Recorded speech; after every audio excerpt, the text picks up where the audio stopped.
say, I really like that intro music. I do too. Yeah, well, you do, because, you have great taste. Thank you. Yeah, okay, bye, bye. In the backstage, I saw you dancing with your hands, and I'm like, what in the crap are you doing here? Well, they've let me out of the institution for the weekend, and Good. so I got some pass. I got a pass, and we're just gonna have fun and see where it goes. So if I only hear 6 or 7 voices in my head this week, that's good. Hey, it's a good conversation with yourself. Hey man, we're having fun. Life is exciting. We don't get bored here. The fact that you're talking about yourself in the third person is a little freaky. What? Oh, Hi, Chris. hi, Ruben. Man, everybody, welcome. Thanks for joining us on the best thing we watched this week. Chris, Ruben. Well, no, I pointed at you, but Ruben. There we go. Yes, hi, and welcome everybody. We're going to be doing the same thing we normally do every week, but if it's your first time here, we're going to be talking about movies that were the best things that we watched this week. We also do an audio section with our podcast, which we're going to be including in our live segments for however long we do live segments, and that is a place where we talk about the entertainment news. We talk about things that we're looking forward to in the coming week. Or further, just generally what we're looking forward to, which is a great place to kind of let you guys know what is good coming up. And we talk about a film that we haven't seen for a long time or have never seen, plus the worst thing that we watch, which is generally either didn't quite make the best thing that we watched this week, or maybe is just poo. That is all coming up later in this live segment.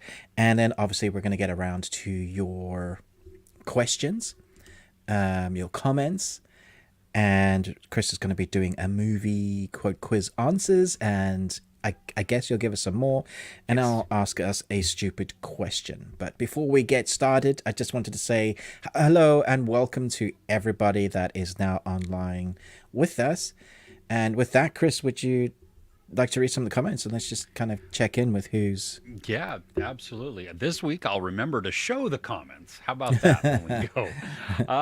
Noah, hey, awesome. So glad that you're here. Would love to talk to you guys more. Well, hey, we are going to be chatting and answering questions all throughout. So please hit us up in the comments, and we will periodically get to these and chat, because this is part of the thing that we absolutely love to do on the live. Juice, good day, good day. Good day, mate. Yes. All right. Shriram, hey, thanks for that super chat there. And Ruben, do you watch football?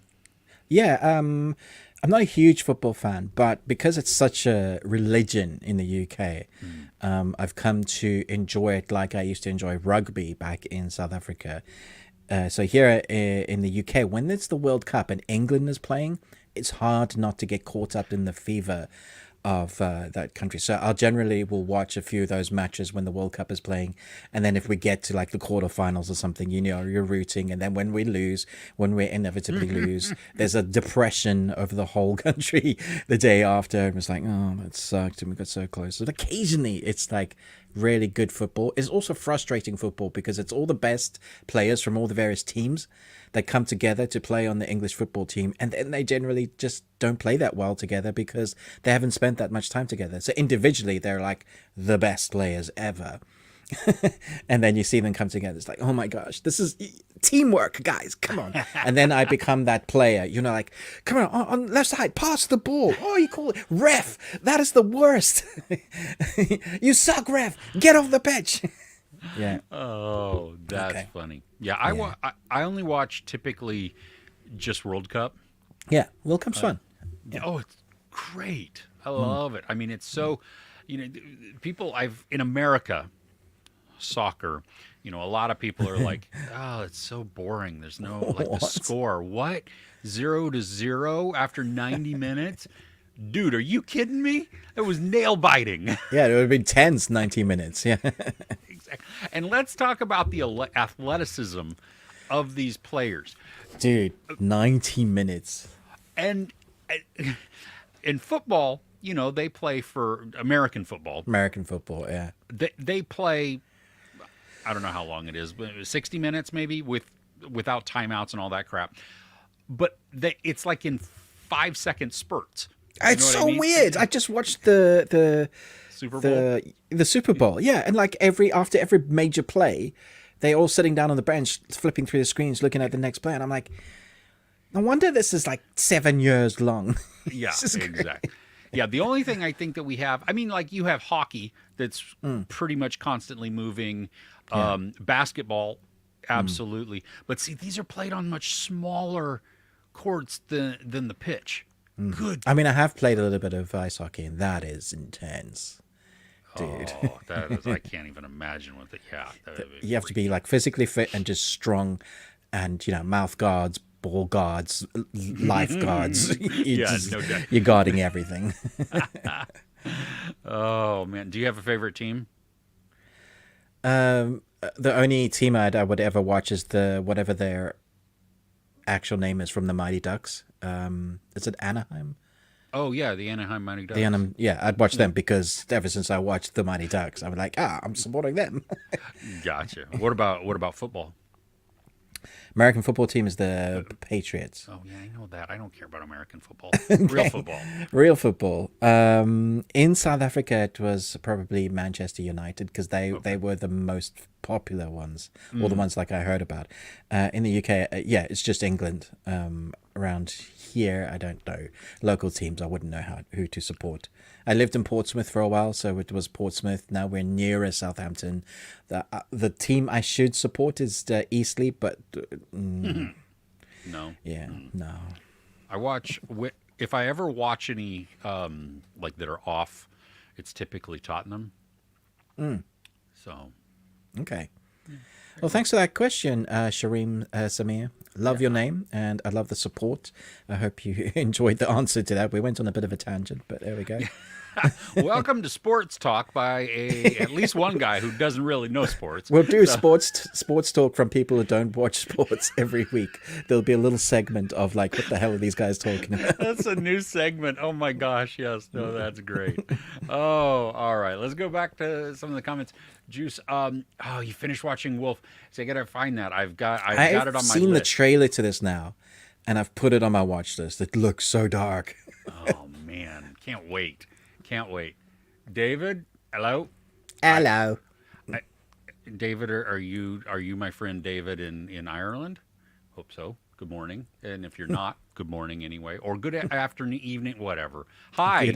Are you doing Truman? Good afternoon, good evening, and good night. Well, because it's morning for me, Yeah. Oh, the Julie Cabral. I love that. That name. Oh my gosh. Oh, from Rio. Hey, awesome. That's cool. Thank you so much. Rock on. Well, I have no idea where to go with the Rio accent. I'm not going to try. It's Portuguese, right? Yeah. I mean, the language. Yeah. But yeah, I can't. No. Yeah. Awesome. Thank you, though. We're glad. We hope you don't leave right away. Oh, gosh. Benjamin, soccer would be so much more exciting with knives. Holy crap, that went dark. I think pretty much any sport would be more exciting What with does he knives. mean with knives? Like, are you running with knives or are you kicking knives? What does he have in his mind with knives? Or are the crowd throwing knives at you? Now, and see, so they're that. dodging. Yeah, because if you get those unruly fans. It's the old school like Roman blood sport. Exactly. Ridley Scott, here's your idea for Gladiator 3. Juice, Australian rules football. I do like Australian. Oh my gosh, you need to watch a game. It's like a little bit of a mix of soccer and American football. It's rugby, but you can kick and throw. It's bizarre, and I love it. And if you think rugby is a harsh game, watch the Australian. They like basically beating each other up. So is so the goal violent. to just hit is the goal to just get in a fight or hurt somebody? No. Is that really? It's just so much more violent. All the ones I've seen, it's like, holy crap, these guys are tough. Yeah. Oh man. Okay. G, you saw Drive Away Dolls. You were only one in the theater. I will be talking about Drive Away Dolls later in the show, and yeah, I have yeah. Okay, well, we'll talk. You have a feeling. You have an emotion attached to that film. Yeah, I do. Next episode. All right, I love that name. It's like next. Moving on. Yeah. Avatar, Constellation. Oh, Poacher Indian series. Poacher? That's not one I've heard of. That sounds like What's it on? ominous. I don't know. You looking it up? Yeah, I'm looking it up. Okay. A new gritty wildlife series. Wildlife crime series. Oh, about like actually poaching. Oh, yeah. Oh, wow. That's okay. Okay. Set in the forest of Kerala and the streets of Delhi, Poacher recounts the events leading up to the takedown of extensive ivory poaching ring, the largest in Indian history. That sounds fascinating. That happened in 2015. It's on Amazon Prime. Oh, really? Yeah. Okay. Nice. Okay. All right. I think we found one of our next things to watch. Yeah. Sharam, recommend. Well, I think we're going to be talking about that later. Stay tuned. Right? Okay. Mm-hmm. Stay tuned. Stay tuned. Benjamin, people who are heavy into Coen Brothers don't go to theaters anymore. Maybe. I'm heavy into the Coen Brothers. I went to the theater. I don't know if that counts, though, because I'm not normal. All right. Now, see, you started watching Welcome to Wrexham, right, Ruben? Yeah, it's incredible. Like, you're not wrong. It's so good. So real. It's all like heartfelt and like genuine and just. Oh my gosh, it's just real people loving their club, trying to keep it alive, and what Ryan and what's his face go through to try and keep they had no idea what they were taking on. And like, I'm just a big, rich, famous person, I can buy it and then kind of let it run itself, right? No. Yeah. Is season 3 out, or season 3 has been announced? I'm still on season 2, but yeah, I think at least it's been announced. Yeah. Okay. Cool. Sharam, love from India. Thank you. Chris, hey, good morning. We're glad you're here. Awesome to have you. Thank you. Hey, dude. Thank you. You got to go. You got tickets. Oh, is the early screeners? The fan event. Yeah, there's an IMAX fan event. I went to buy tickets. No, they were only front seat, and in my area, it's the 5-story screen. Oh my gosh! And there was no way in the world I was gonna. You'd be following it from left to right, like that. Yeah, well, and it would all be blurry too. I was yeah, like, no, that's never gonna work. Yeah. Well, Chris, I hope you enjoy. Yeah, I will be talking about that at some point in this. I'm not. Well, I am jealous, but it's okay to be jealous.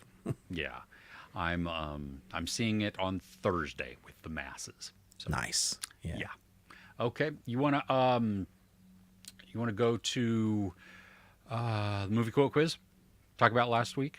Yeah, let's do it. Okay. We'll come back to questions and comments very shortly. All right. So Red Comet, Chris Retzlaff, and Nostromo all got last week's. Answer was Armageddon, Paycheck, and Argo.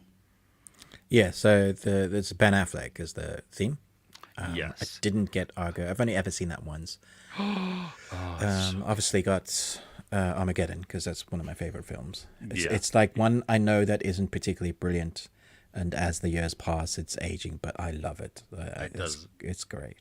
It's so cheesy. It's cheesy good. It makes me feel good. Absolutely. Well, that's what you want. I mean, and the cast, so good. Oh yeah. There's one dude that's not alive anymore. I just like. Who's that? Oh, Michael. Yeah, Michael. With he has the big wrench. He stands in front of him. I'm just giving my guy a head start. He's like the biggest giant cuddly bear. Yeah, exactly. Yes. Yeah. Yes. Oh. Yeah. All right. You ready for this week? Yeah, let's go for it. Okay. What's the most you ever lost in a coin toss? Okay. Number 2. Say, Lou, did you hear the one about the guy who couldn't afford personalized plates? Nope, that wrong accent there. Wow. I'm not going to do an accent. I'm not Was going to that do an like, accent. you got a pretty mouth? Yeah, I'm going to. Let's back up. Remove the accent. Remove whatever you just heard. I'm just going to read it because I hear it in my head, but I can't do the accent. Nah, do the accent. No, I can't. I don't know. I went southern there, and that's not southern. Say, Lou, did you hear the one about the guy who couldn't afford personalized plates, so he went and changed his name to J3L2404? Okay. Ooh, that's a good one. Okay, number 3. Madam, we must have waffles. We must all have waffles forthwith. We must all think, and we must all have waffles, and think each and every one of us to the very best of his ability. That's a great one. Yeah, I like that one. I think these are easy. That's okay. Sometimes we need a.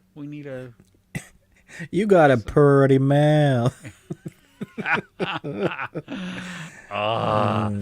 Okay, so go ahead and you can either leave it in the chat or on the replay. Put your answers in the comments. We will give you the shout out next week if you get it right. And right now, Ruben, do you have a question?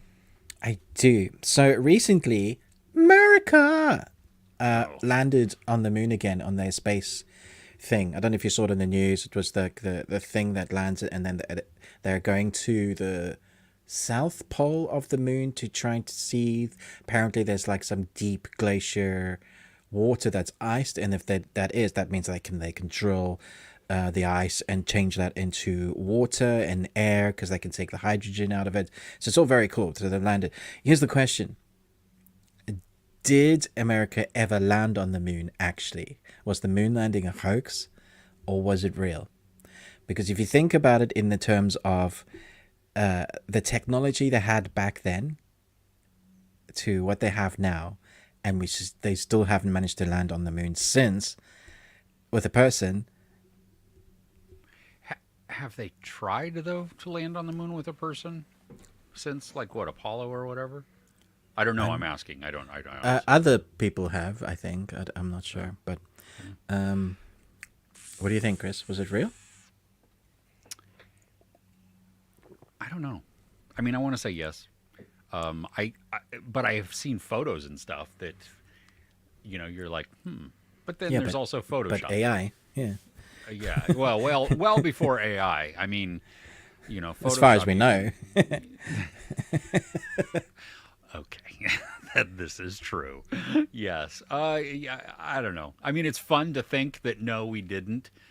For everybody that's a flat earther, I don't know how we could have landed on the moon because we would just skip right off of it because the moon is just a flat piece also.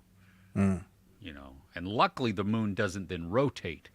And you figure the moon also, the orientation. So if Earth is like this, we'll just say Earth is like this because it's flat, right? The moon has to be like this or like this so that we can see it. Oh, yeah. Because otherwise, if it went like this, we would... Oh, that's what it is. That's why we get half a moon and stuff. It rotates like this. And so when it disappears, oh my gosh, I'm a flat earther. That's what it is. I've got it. I know what it is. I know the true answer to this question. Okay. I think you're all fake actors and you're in my Truman Show. And the moon is just like a big lamp in the ceiling. And every time I go somewhere, you're just changing a set. All I can say is for those watching the Ruben story, you must be so bored. Here I am sitting on the couch watching a movie. Yeah, I'm watching a TV series. Now I'm going to London to watch another movie. My wife and I have been married so long that conversation will often be the same thing. Yeah, well, yeah, exactly. Oh, hey, do you want to talk about the best thing we watched? Yeah, let's do it. Okay. You want to go first? Because I guess you had some big ones. I had a few big ones, yeah. Okay, so my wife and I, we got press tickets to go watch the London press event, the multimedia screening in London for it at the IMAX, where it's like you watch it with 800 people, 800 press, which is an experience itself. And if I can watch movies for the rest of my life only with press, that'd be great. Because they really care about being there. Not saying this is not the case for a lot of people, but when you're mixing with the general public, there is a lot of phone and talking. And I don't know why people go to the movies if that's what you're going to be on your phone and stuff like that. So and it's literally almost every single general public viewing I go to now. If I'm going when everybody else is going to watch, there's something that's going to pee me off. And I think I'm right to be peed off by that. So it's just like with money. yeah, exactly. So I went to London. The sound was so loud that the seats vibrated when there were certain sounds, and you literally feel it in your bones. Kirsten was like fingers in ears for a lot of it because it was way too loud for her. And those, it's so loud, it's like I'm probably exaggerating a bit, but you literally like only a slight bit. Like it was very loud in those moments where it needed to be. Yeah. So Dune Part 2. I mean, like, what can I say? A lot. Come on. No. Like, what can I say that would like? Oh yeah, I wasn't gonna watch it because I didn't like the first part. But if you like the first part, you're in already. You're sold. If you like the director's way that he captures scale, then what you saw in the first one is just it's good. But the scale of the part 2, some of the shots. We get to see full action of the worms. We finally get to see the writing. If you've read the books, you'll expect to see certain... My wife did... When we had the conversation afterwards, like, about the film, did you enjoy it? Yeah. The joke is that there isn't much that goes on in this movie, in this story. It's the relationship between, Zendaya that was hinted at. That is part of it. It's the kind of rebellion, revenge of what has happened to them in the first part, and building that, and then seeing what politics is playing out with the houses. That's kind of the story. There's not much else than that. But it's the visuals that, as you experience that story, that is where the fun begins. And can I just say that I was surprised at who was the standout for me in this film. Austin Butler. That's what I was going to ask, because I've read a few things that were about the movie, but not talking about like the actors, the like movie the itself. moments, like who carries it. So visually, that is the best character, like hands down. Like it looks stunning. It's brilliant. It tells a story. You could probably watch this movie in silent and understand what's going on. Right. Wow. So that speaks volumes.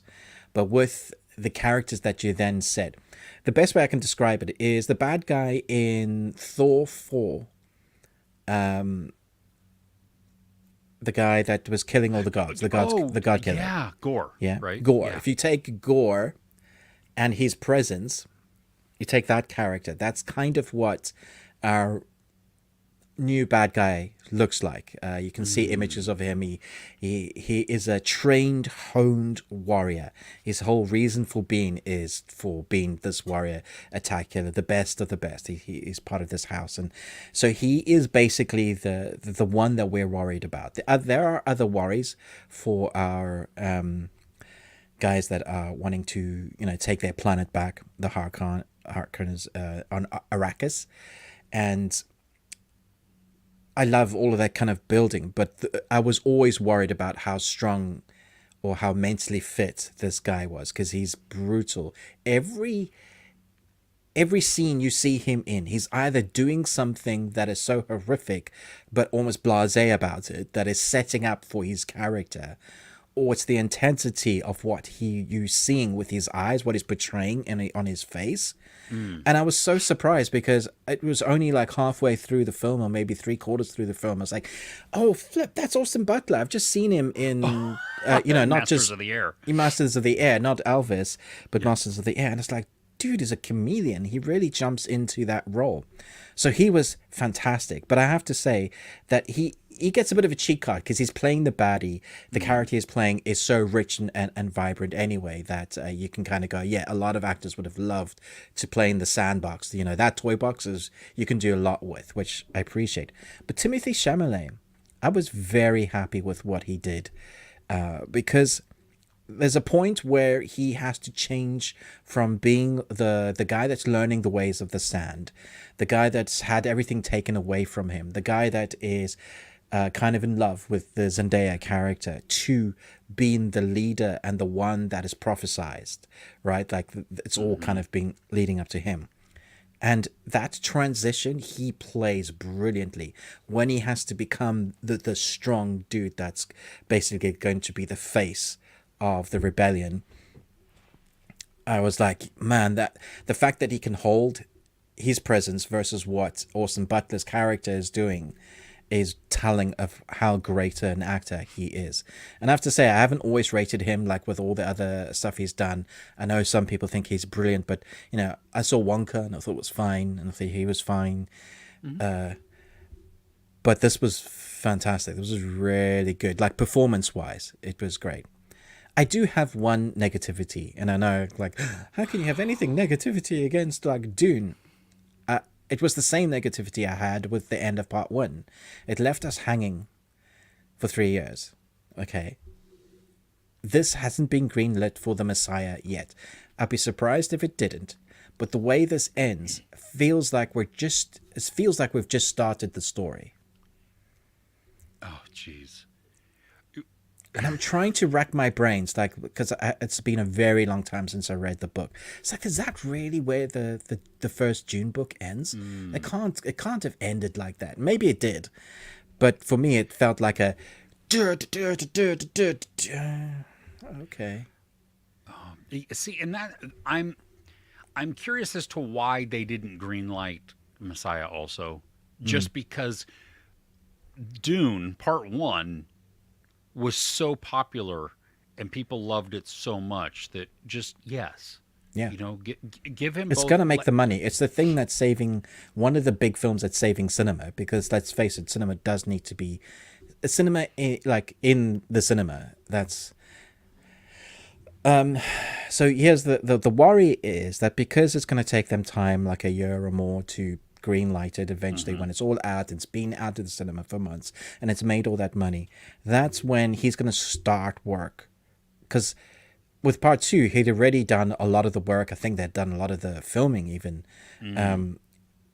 This one is probably going to take a minimum to 4 to 5 years before it comes out, so you lose all that momentum, you lose all that hype, you lose all that memory. You're expecting your audience to watch part 1 and 2 again to remember the visual. And then, like, it's not going to be the same because this type of film is built for the cinema. The biggest, loudest cinema that you can go to with as many people as you can to watch, to have the atmosphere of everybody enjoying this epic. Anyway, back to the film. Is there anything that you want to know? Because it's very hard to discuss, but I can talk about things. Not much. Okay. How was the soundtrack? Like the score?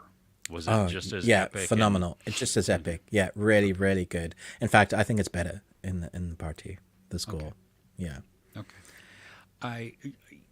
Really, I mean, I don't, like, I'm happy to hear that it's great, and you know the scale. I mean, that's exciting because that was one of the things that really stood out to me was in the first one, you know, where we would get these things and you'd see the ship fly in and stuff, and okay, cool, but then you would see the door open and the people walk out, and you're like, holy crap! Yeah. I mean, the scale of the battles as well is incredible.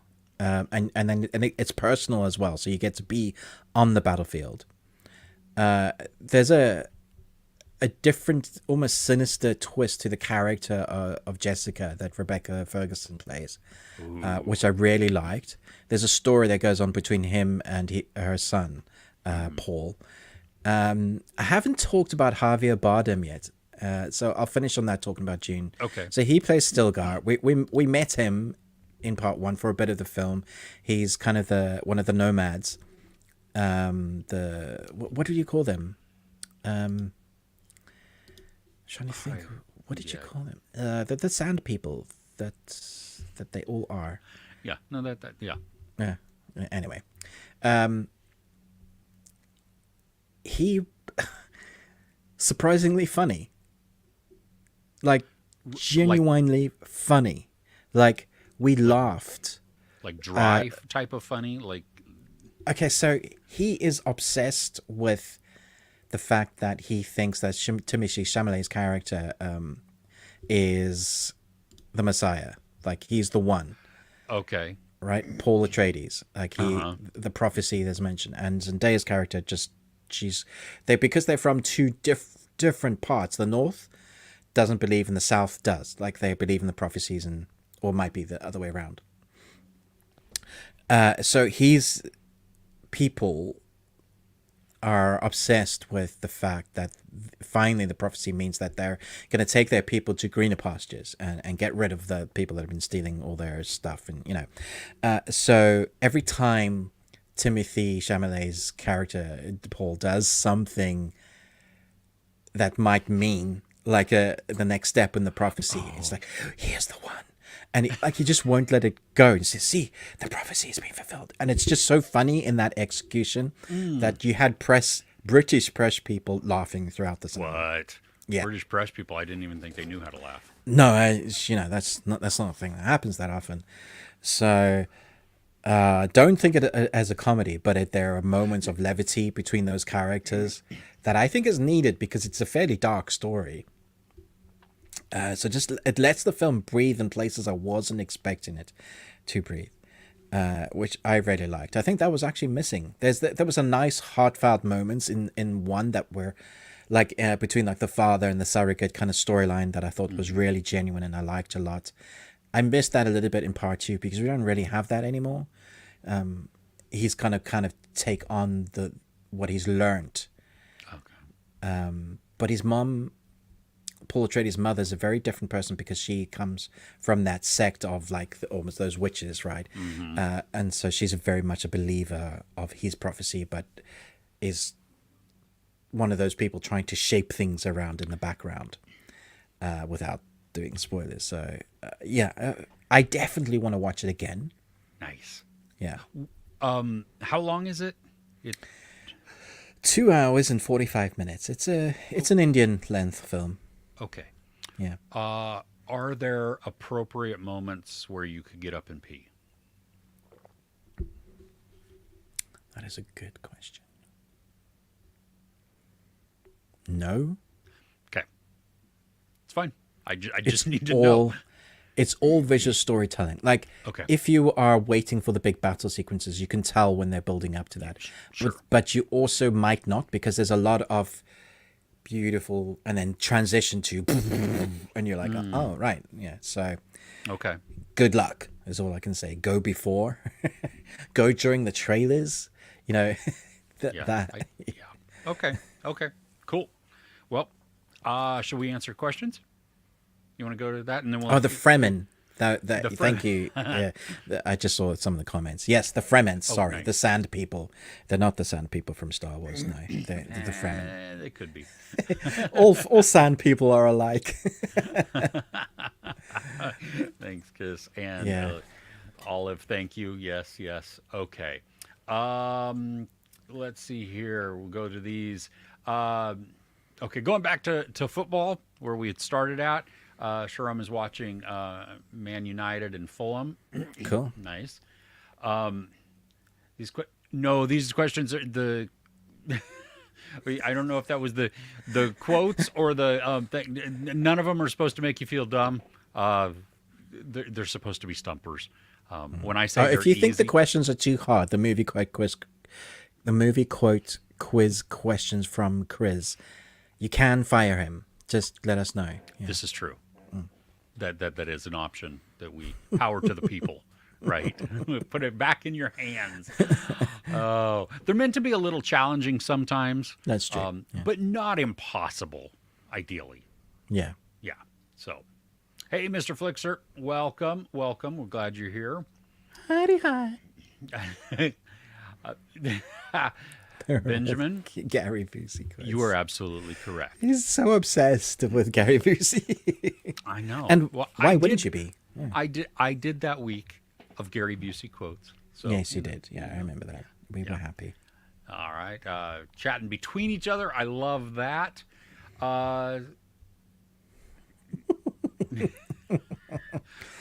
Chris. Wow. Squeal, Wow. squeal like a little pig.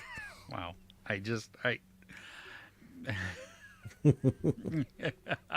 Well, thank you. We're glad you're here. Okay. Moon landing. There was at least some fakery, but how can you be sure? You're absolutely correct, Ruben. Did you answer it? What? Question? Yeah, I did. Yeah, I said it's all a Truman Show. That's right. Okay. Well, and the moon is made of cheese. Yes, Wallace and Gromit proved that. Yes, it's well-aged cheese, though, since it's so old. It's Edam. Batman the Doom that came to Gotham. Have you seen that, Ruben? That sounds like an animated one. Batman, the Doom that came to Gotham. I'm not sure I've seen it yet. Oh, okay. The Doom that came to Gotham.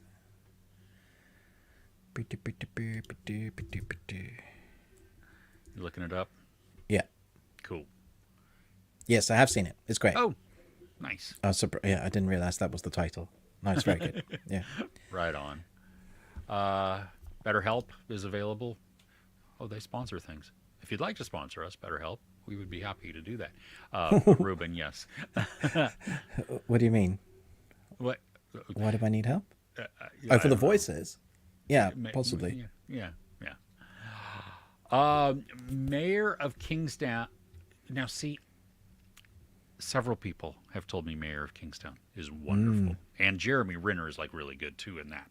And he's just started his third season as well. And that's after which he was like, the doctor's like, you're never going to be able to walk again. And he was like, screw that. Dude is a real life hero. Yeah, that is. I mean, the hardcore, right? So, yeah, I still need to watch it, though. It's on my list. Hijack. Recently watched Hijack. What a great TV show. Think Apple TV is all about premium quality content. Our thoughts on Hijack, like it or not. Mode, I believe, is that. I apologize if I'm slaughtering your name there. But first off, Ruben and I totally agree that Apple is like premier. Oh, yeah. Yeah. Fantastic content. Yeah. Really, really good. Yeah. Now, I started out at a disadvantage with Hijack because I have a man crush on Idris Elba. And so I had to set all of that aside. I enjoyed the show. I thought it was fun. It was very tense at times. There are a lot of plot conveniences and character protections that are put into there. Some of the decisions by certain people are stupid. But that's with a lot of shows too, so it's I'm okay with that. I am disappointed that they're doing a season 2.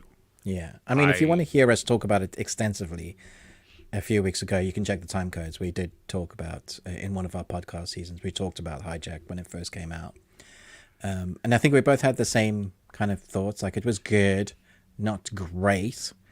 Love Idris, but why are they doing a second season? I was like, weird. Yeah, I don't get that.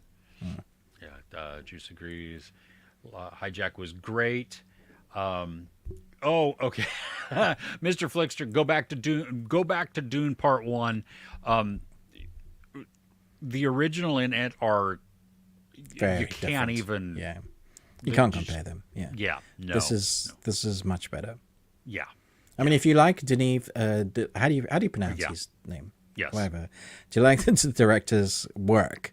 You're gonna love this. So. Yeah. Yep. Did you finish Avatar: The Last Airbender? I did, and we'll be talking about it during this live stream. Cool. I have not watched it. Okay. Anya Taylor-Joy in Dune Part 1. two? She's not in Dune Part 1, but She's she is in Dune Part she's 2, in right? two. Yeah, Yeah. she's in two. Okay. Cool. That's all you're going to tell us about that, huh? Yeah. Okay. Fair enough. As somebody, yeah, I appreciate that. Less is more for me. The themes of Dune 2 subtext messaging that it attempts to convey to the audience. Wow. Ruben, would you give us a video essay? No, Okay. not yet. No, I don't want it yet.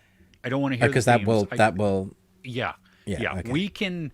How about we answer that, Benjamin? Come back next week. We'll talk about it again, I think. Okay. And then, yeah, we could. It's out next week, eh? Yes. Yeah. Yes. Okay. So we can even do. No, we can't really do spoilers because not everybody would have seen it by then. We would and just especially- talk about it a bit more heavily. Talk about the themes, maybe. Yeah. Dive. Well, and we can have a more rounded conversation. Sure, that'd be About it? great. Yeah, a bit of bounce forth and back. Yeah, we definitely That's don't all want to do spoilers on a live because that just sucks for everybody. That are just, You can't really skip that. Yeah. yeah, exactly. You people are terrible. Talking about us, not you. You peep? Who are you calling you peep? Yeah, exactly. Truman Show reminder series from the USA called Jury Duty. I have heard just nothing but good things about Jury Duty. Yeah, me too. And It's not something I expected to hear good things about, to be honest. No. Prime. It's on Prime Video. I think it's also on Freevee. And yeah, it's just. Yeah. I mean, is that the thing I'm thinking about, Jury Duty? It's where the real guy, or no, is it a real guy put with a whole bunch of actors, or an actor put with? Yeah, I think it's all actors, everybody but one person, I think. And yeah, they're. I guess it goes a little wonky and nuts and stuff like that. So Okay. yeah.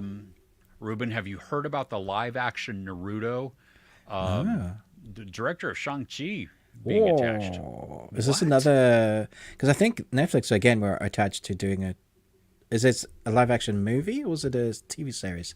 I'd love to know. Aritra Das. But yeah, I mean, if talk about something that needs to be done right, because the fans, if you thought the One Piece fans were big, the Naruto fans, yeah, you gotta get that right. All I know about Naruto is the run, because it was the meme for the the people when they were going to storm Area 51. Have I ever told you about my bad parenting with Naruto? No. All right. Story Yeah, time. story time with Ruben, and my kids are gonna love this.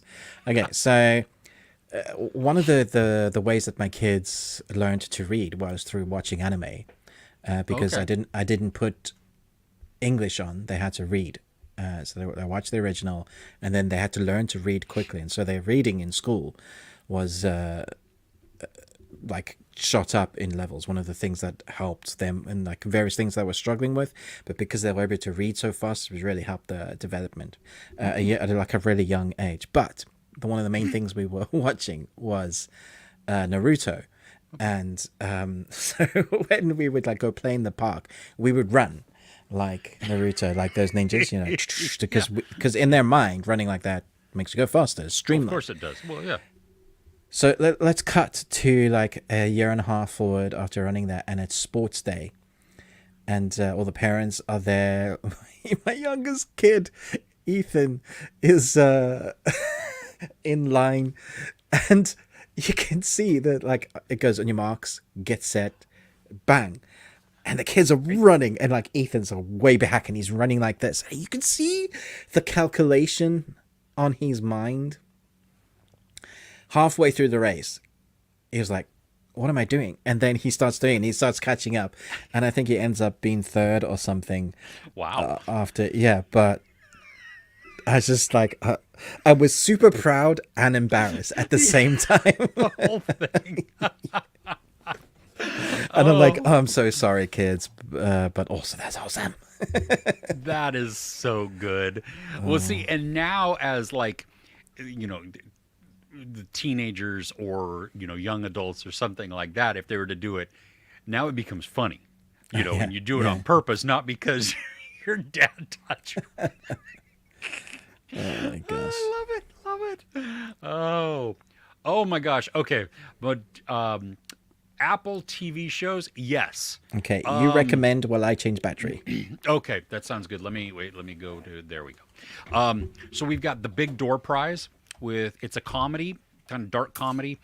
Second season is getting ready to come out, so that's a good one. Blackbird with Taron Egerton and Paul Walter Hauser. Put that one at the top of your list. Paul Walter Hauser is phenomenal and scary, and just he is a tremendous force in that series, and you want seriously put that one at the top of your list. Let's see some of the other ones that I really liked. Let's see. Did you do all the S's? No, I haven't even got to the S's. I was actually going in alphabetical order. I talked about Big Right. Door Prize, Blackbird. Let's see. I know you, Ruben. You love Foundation. I love Foundation. One of the best sci-fis out there. Like if you like the epicness of Dune, that's up there. Okay. I really enjoyed Lessons in Chemistry. I thought Brie Larson did I phenomenal. think that's in her that. best acting role next to The Room. Yeah. Nice. Let's see here. Loot. It's weird. It's kind of funny. Season 2 is coming out, so if you're into that. Masters of the Air was pretty good. I thought that was a masterpiece. Yeah, it was fantastic. Yeah. It's a mixed bag on Monarch. You know, if It's you like nice to that. see the world's been expanded, at least the universe. Yeah. Exactly. Pachinko. Oh my gosh, Another one of those top-notch. Add your that's gonna wreck you. Yeah. I really liked the first season of Schmigadoon. The second season, I found it very hard to connect with, and I think that maybe that's why they canceled it. Yeah. But if you like musicals and you like offbeat, then It's definitely offbeat. Yeah. Ruben, is C good? She's incredible. SEE? 3 seasons of really great work. Yeah. Okay. Great world. I could watch that anytime, actually. It's very well done. Yeah. So we are in the S's. So there's Yeah. a lot in the Yeah. S's. S is basically top tier. Yeah. Servant. Yep. Outstanding. 4 seasons. It's done. Watch Complete that. story. Watch that all. Yeah. Yep. Severance. Yeah. Season We're getting 2 is another almost, season of that. Yeah. Yeah. Yeah, they're filming it, or Yeah. they've started filming it. I think. Yeah. Oh my gosh, so good. I enjoyed Shining Girls, Yes. Shrinking, Yes. So much yes. Silo. Oh man, I can't wait, and it's definitely coming back for the second season. So I'm so looking forward to the next book. Nice. Slow Horses. See, I'm telling you all the S's. Slow Horses is Slow Horses just gets better. This last season was my favorite, so it's just yeah. Yes, and Gary Oldman is you. Come on. Yeah. Let's see here. If you like Strange Planet, I watched 2 episodes of that, and it's not because it's bad. It's just because it's the same kind of thing over and over again, and it's funny, and it's cute. There's just a lot of them. Yes, as well. Yeah. That's you can only do that gimmick for like I like the panels, that they like of the comics that are just, it's 6 panels and you're done. Okay, cool. Ted Lasso, Yeah, for me, top tier also. for sure. Especially if you want a feel good show, positivity, if you need something positive in your life, yes. Yeah, I mean, it took me a while to watch that, and when I eventually did, I binge watched like the 2 seasons in a day. I was like, holy crap, this is good. Yeah. Yeah. I've caught little bits of Trying. I like Rafe Spall, so that helps. It's pretty funny what I've seen. I haven't seen it. Okay. And then Truth Be Told is mixed, but I think worth it. Do you have any other ones that Ruben? You liked Platonic, right? Did you like Platonic? Dunno. That was Rose Byrne and Seth Rogen. Yes. Yes, I did. Okay. Yeah. Oh, The Reluctant Traveler with Eugene Levy. Yeah, that's an underrated one. That when I watched it, I was like, Chris has got to watch this. It's like Ted Lasso. It just makes you feel good. Mm. Eugene Levy, I want to meet that man in person because he feels and comes across like he is just a genuinely nice, humble guy. Mm. I hope that's true. So Okay, so I hope you were writing all those down, but that's literally, that's a large majority of what they have. And it's literally all of that stuff is very good. yeah. Oh, the New Look, which just came out with Ben Mendelsohn and Juliette Binoche. Oh, is it out It now? is. I've started it, and it's really, it's not what I thought it was. It's way more of a historical look Oh, yeah, you at said, the yeah. end of World War II and the nuances of doing business to survive and what that means and how and it's not real. I mean, it's about fashion. It centers around fashion because Ben Mendelsohn plays Christian Dior, but it's not about fashion. So, like at first, I was like, I don't know if I want to watch this, and then I was like, wow, this is really good. So, There's some comments of ones that are really good that we missed. let's see here. Yep, Severance. Let's see here.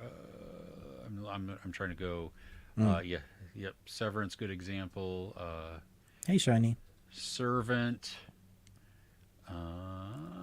Let's see here. Oh, Dickinson. Okay, I have not watched that. Have you watched that one? Yeah, some of it wasn't my cup of tea. Okay. Oh, it wasn't my cup of apple, but yeah. Okay. Yeah, Paul Walter Oh, Hauser. Paul Walter Hauser in Blackbird is one of my favorite things ever. Yeah. Yeah. Oh, For All Mankind. Yes, 4 seasons of brilliance. Yeah. Is there another season coming out, or did one just come out? One just came out. Okay. Shrinking. Yep. Oh, and The Shrink Next Door. Oh, yeah. Okay, so this is a good question. If we were only to get one subscription to a platform, would Apple TV be the best? Yes. I think in terms of quality and consistency, yes. If you're looking for a lot of content, no. Does that make I sense? disagree. Yeah. I don't think Netflix has a lot of good content to justify. Like, if you had to choose one. Well, I'm reaching outside of the originals because they have so many non-English titles that are Okay. available. Yeah, no, I see that. That's true. Yeah. You know, that Apple... Yeah, there's actually so much Korean content on there now as well. and they've been adding Polish and Turkish, Wow. Brazilian. So take that for what it's worth, I guess. But yeah, okay, yeah, I don't know if we could mix the two, it'd be great. Yes. Oh yeah, I enjoyed Criminal Record. That was excellent. I really enjoyed that. Yeah. Yeah. Chris says first season of Physical. Really liked Morning Show. Oh, Morning Show is brilliant. I totally forgot about that. That is great TV, man. I love that. Okay. Let's see, Sherry. That's my wife. Trying. Yeah. See, I've hopped in there every once in a while, and it's made me laugh, and I think that's just one of those that's really really cool. Maud, you are very welcome. Thanks for the support. And Yeah, also, thanks, yeah, I obviously you can pause this on the replay and then and add all of them if you were not writing them down. But yeah, Apple TV is definitely a great service. So, okay. I'm sorry. I'm scrolling back up because I skipped a bunch of comments, and so we'll come back to those in just a second. I'm gonna star that one so I know where we're at. Okay. Wait, time code here. Sorry, housekeeping stuff, just so Chris can figure out what he's doing. Well, Chris is doing that. Sherry, I would like to start a campaign to get Chris to dye his hair blue. What do we think? I could do green because Green. I have St. Baldrick's is coming up, Ah, and that's a charity for child cancer. oh, this is where you shave your hair off, huh? Yes, Okay. and so I'm participating in that again. Nice. So yeah, I'll have Do to it. She says do it. yeah. So I'll have yeah. So it'll be good. I'm going to shave my head 6 year in a row, raising Nice. funds to That's so good. yeah, for child cancer research. So it's a fun time. Yeah. I would do it, but I wouldn't want to inflict everybody with like my skin. It doesn't look great on the back of my head, so let's not give people nightmares. Awesome. Okay. That's not awesome. Don't say that. Well, but it might give your head a chance to heal. How No, about that's that? true. Maybe, yeah. Because then you could rub the stuff right in there and not get in your hair. But my hair takes so long to grow now. Look how high the receding hairline is. That's halfway to bald. Look at that. Oh yeah, yeah. Well. That's okay. Sometimes bald is fine. Bald is. I mean, you know, if you have a good head, bald is good. I mean, I don't have a good head, but I still have hair. It's Yes. growing. Yours is gray. Is that what you said? No, I said it's growing. Oh, It's just growing. taking a while. I was like, yours not is not gray. gray. Yeah. Okay. Going back to the best thing we watched, and we will hit up more comments in just a little bit. For me, okay, so I watched 2 shows. I got access to the last 5 episodes of Tokyo Vice Season 2. Nice. So this is, you know, Ansel Elgort, Ken Watanabe, Sho Katsumara, I believe. Oh, who plays Sato? He's outstanding. I'm not going to talk about spoilers because it has not aired yet. Okay, yeah, so don't do that. Yeah. It gets...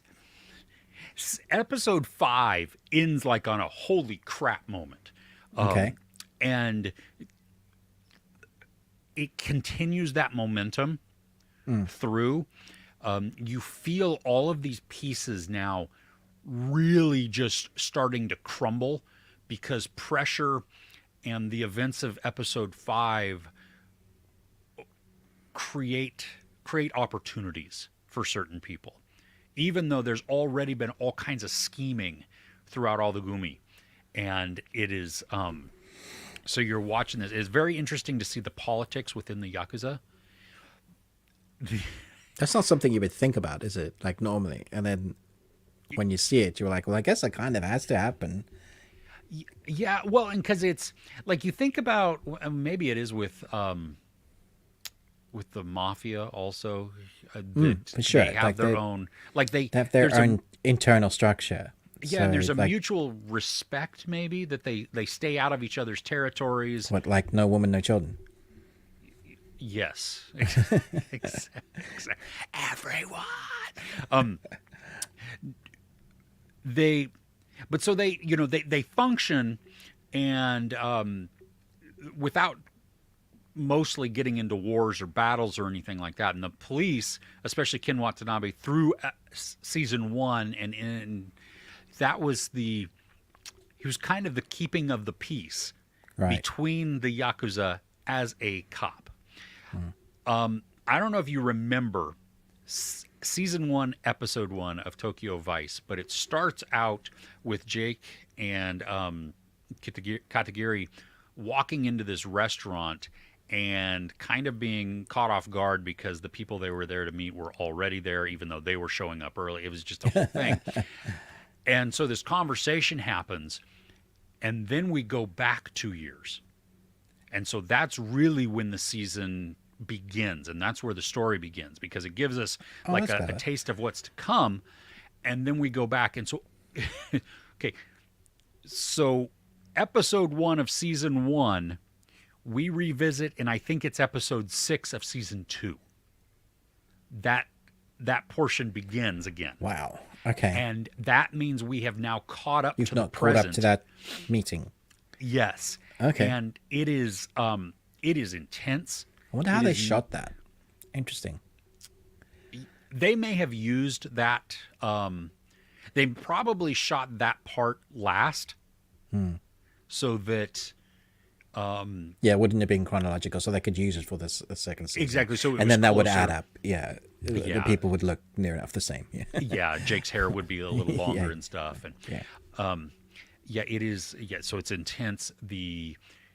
It's violent at Did spots. did it live up to your expectations? Like, is it as good as season one? For those that like want to binge it over a week or so, have heard about it but been saving it up for like one of those great binges, like your sick week or something. How does it end? And does it leave us on a cliffhanger? It. I don't see how it's going to have a season three. Like Okay. it feels like we're done, and even though characters are not necessarily done with their journeys, the story that we've been walking through with them has completed. Yeah. And so it feels like a great point. Like I would be absolutely 100% satisfied. We have 2 seasons. That's it. Yeah. You're not trying to stretch it out and then make it all, because now it would be kind of like all kind of offshoots and it would be really weird. I think if you were to start binging from season one now, I mean, you still have 5 more weeks. So if you wanted like a spectacular binge, wait 5 weeks and Okay. then just Yeah. just go all of them all at once. Nice. But it is a very satisfying show. For me, I was so hooked in the Yeah, okay. drama. Explain that statement. What's So satisfying hooked. about it? Okay, so the acting, first off, is like top notch. It's emotional, and characters that we're supposed to root for, we don't always like.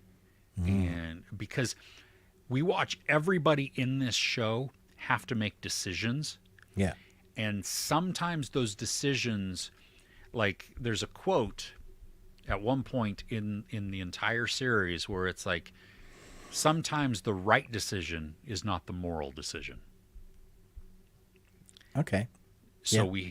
we have to, we watch these characters struggle with that, and each of them does it in a different way, but the emotion, the subtlety, like even the lack of bigness, you know what I mean? Like very like reserved in a lot of it, speaks louder, and it makes it just a performance more powerful. It makes you want to like protect that character even more or despise that character even more.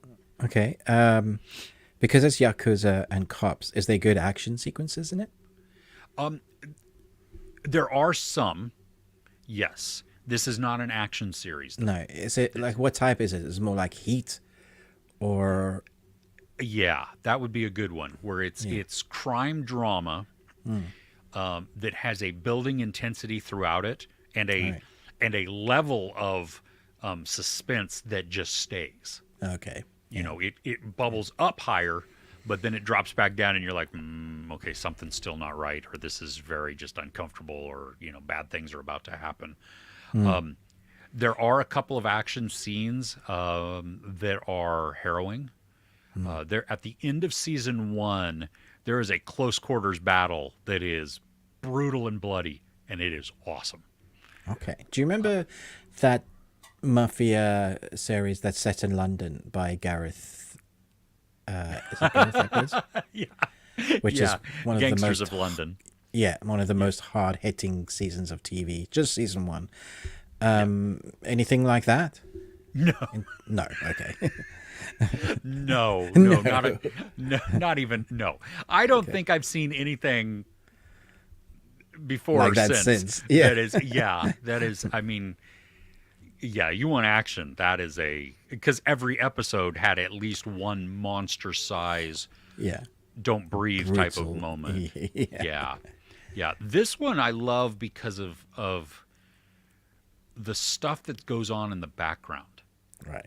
That it's, I mean, some of it you might be able to then piece together and look forward and be like, oh, I bet this is going to happen. But a lot of it, I was like, oh my gosh, it caught me a little off guard, and so that made it even more fun. Nice. Okay. Yeah, I'm really looking forward to the day I can sit down and watch these 2 seasons.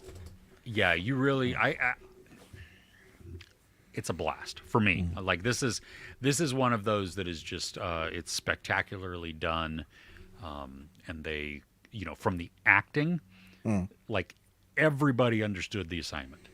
And they went for it, and the emotion, the turmoil, all of that is just and then the filmmaking itself is beautiful. Yeah, I mean, it looks stunning from what I've seen. Yeah. Yeah, it really is. So, yeah, definitely. I would put Great. Tokyo Vice on your list. Awesome. Yeah. Would you like to go wanna- back to the comments? Yes. Let's let me find where we left off. Did you notice I always change my username Yes. whenever we do live? No one else can see that, right? Nobody else can see it. No. Hilarious. Okay. Back to the questions. Have you seen Fear and Loathing in Las Vegas? That's the one with Johnny Depp. You know what? I've never seen that. Oh, dude. You need to watch that just for the experience of what Johnny Depp does in that film. I mean, it's a drug trip induced movie in a Cadillac, really, and it's wonderfully weird. The things they say, the dialogue lines it's almost like one of the most quotable films out there. It's fantastic. Yeah. Okay. Okay. You loved Blue Eye Samurai also, right? One of the best TV series, never mind animated series I've ever seen. The story is brutal, and we're getting a second season, so yeah. Ooh. Yeah. Nice. Oh, sorry. There we go. Loved watching survival movies. The Way Back from 2010. Favorite. I've not seen that one. I know of it. I know the movie cover and stuff. It always gets me though when I see that title, because two of my favorite movies are Yeah. The Way Yeah. and The Way Back. Yeah.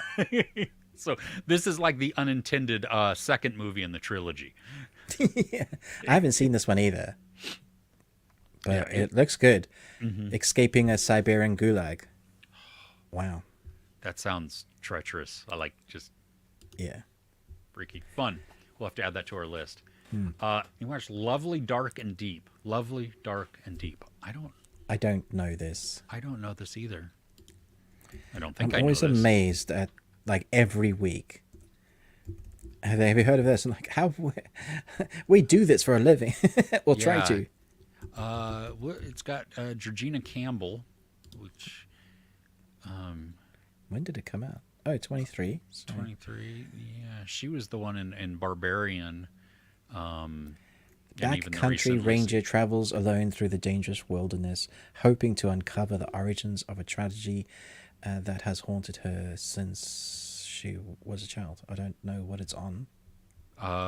In the U.S., it's only available to rent or buy right Okay. now. So maybe it just came out. Oh, it says United Kingdom, so it might well be BBC or something. Okay. Yeah. Cool. Yep.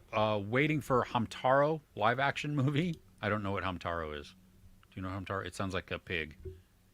Samurai pig. Isn't Please. Hamtaro anime? Yeah, but Mr. Flickster's waiting for a live action of that. Oh, yeah. I But just want a samurai pig. It's not a pig, I don't think. It might be a hamster. That's equally okay. Yeah. I'm totally on board. Little Hamster's Big Adventures, Hamtaro. Yes. I just want them to be samurais, though. That would be amazing. Let's see here. Fairy Tale. Oh, Yeah, one of my favorite animes of all time. It's stupid but also very endearing. Has a character that is like Luffy from One Piece. Like, he's the guy that everybody is drawn to, and he can change their minds through sheer willpower. Yeah, Fairy Tale's great. Love it. I actually have here. This is from Fairy Tale. nice. Yeah. Nice. Oh, I'm such a geek. Or nerd. I don't Okay. know which one you call it. Yeah. Geeky nerd. That's fine. Yeah. Attack on Titan, worth watching. I've seen a little bit of it, and I like it. Have you seen the whole thing? I've not. I've seen the first two seasons, and I only hear my anime fans saying to me, "Why haven't you seen the season four? It's the most epic thing ever in the world of anime ever." I was just like, "Yeah, Yeah, our kids said that it wrecked them. yeah, So it's like, okay, oh, that's good. But I mean, for them, they're not always emotional, or at least outwardly, and so that for them to say that, that speaks yeah, to that it actually hit them. So that's good. I've not watched Sons of Anarchy. I've seen Sons of Anarchy. It's fantastic. Yeah, I mean, it's fantastic for the day it was created when it came out. It was the one of those shows that was amazing. It's like Walter, and when that first Breaking Bad. Breaking Yeah. Bad, that was great. The one that you don't like, what's that one? Sopranos. Sopranos. Like it is one of those contained people that watched it when it came out. It was great for that time. If you went back and watched it now, different way of filming, editing, slightly slow paced, quite brutal, and possibly things you wouldn't show anymore. Okay. Whether that's a good thing or bad thing, I don't know. But yeah, very, very cool. Okay. Cool. Did you watch this Indian superhero movie Hanuman? No, it didn't come around here, so I Yeah, I don't. didn't get I've a never chance to. heard of that. Okay. Let's see here. Record. Sorry, just scrolling through, making sure I don't miss anybody. Watching Hightown. Yeah, that was that one. I think sets in Cape Cod. It's like a murder investigation. I know of it. I wanted to watch it. I'm just thinking if there was anybody that we recognized. Yeah, Oh, it's on Stars. yeah. Oh, it's I got heard- it's got what's his bucket, which I really like him, James Badge Dale. What's his bucket? Yeah, what's his bucket?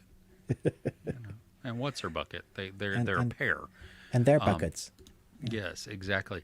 Huh? Is it? I can't say. I haven't seen it, so Yeah, I haven't seen it either. And I just I canceled Stars because I just wasn't watching enough on that one, which is silly because we had subscriptions to everything.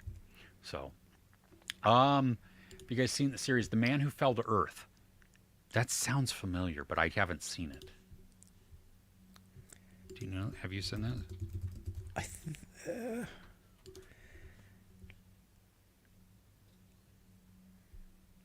Oh, it's on Showtime. Oh, is that? It's Chiwetel. Oh, Chiwetel he's so good. Ejiofor.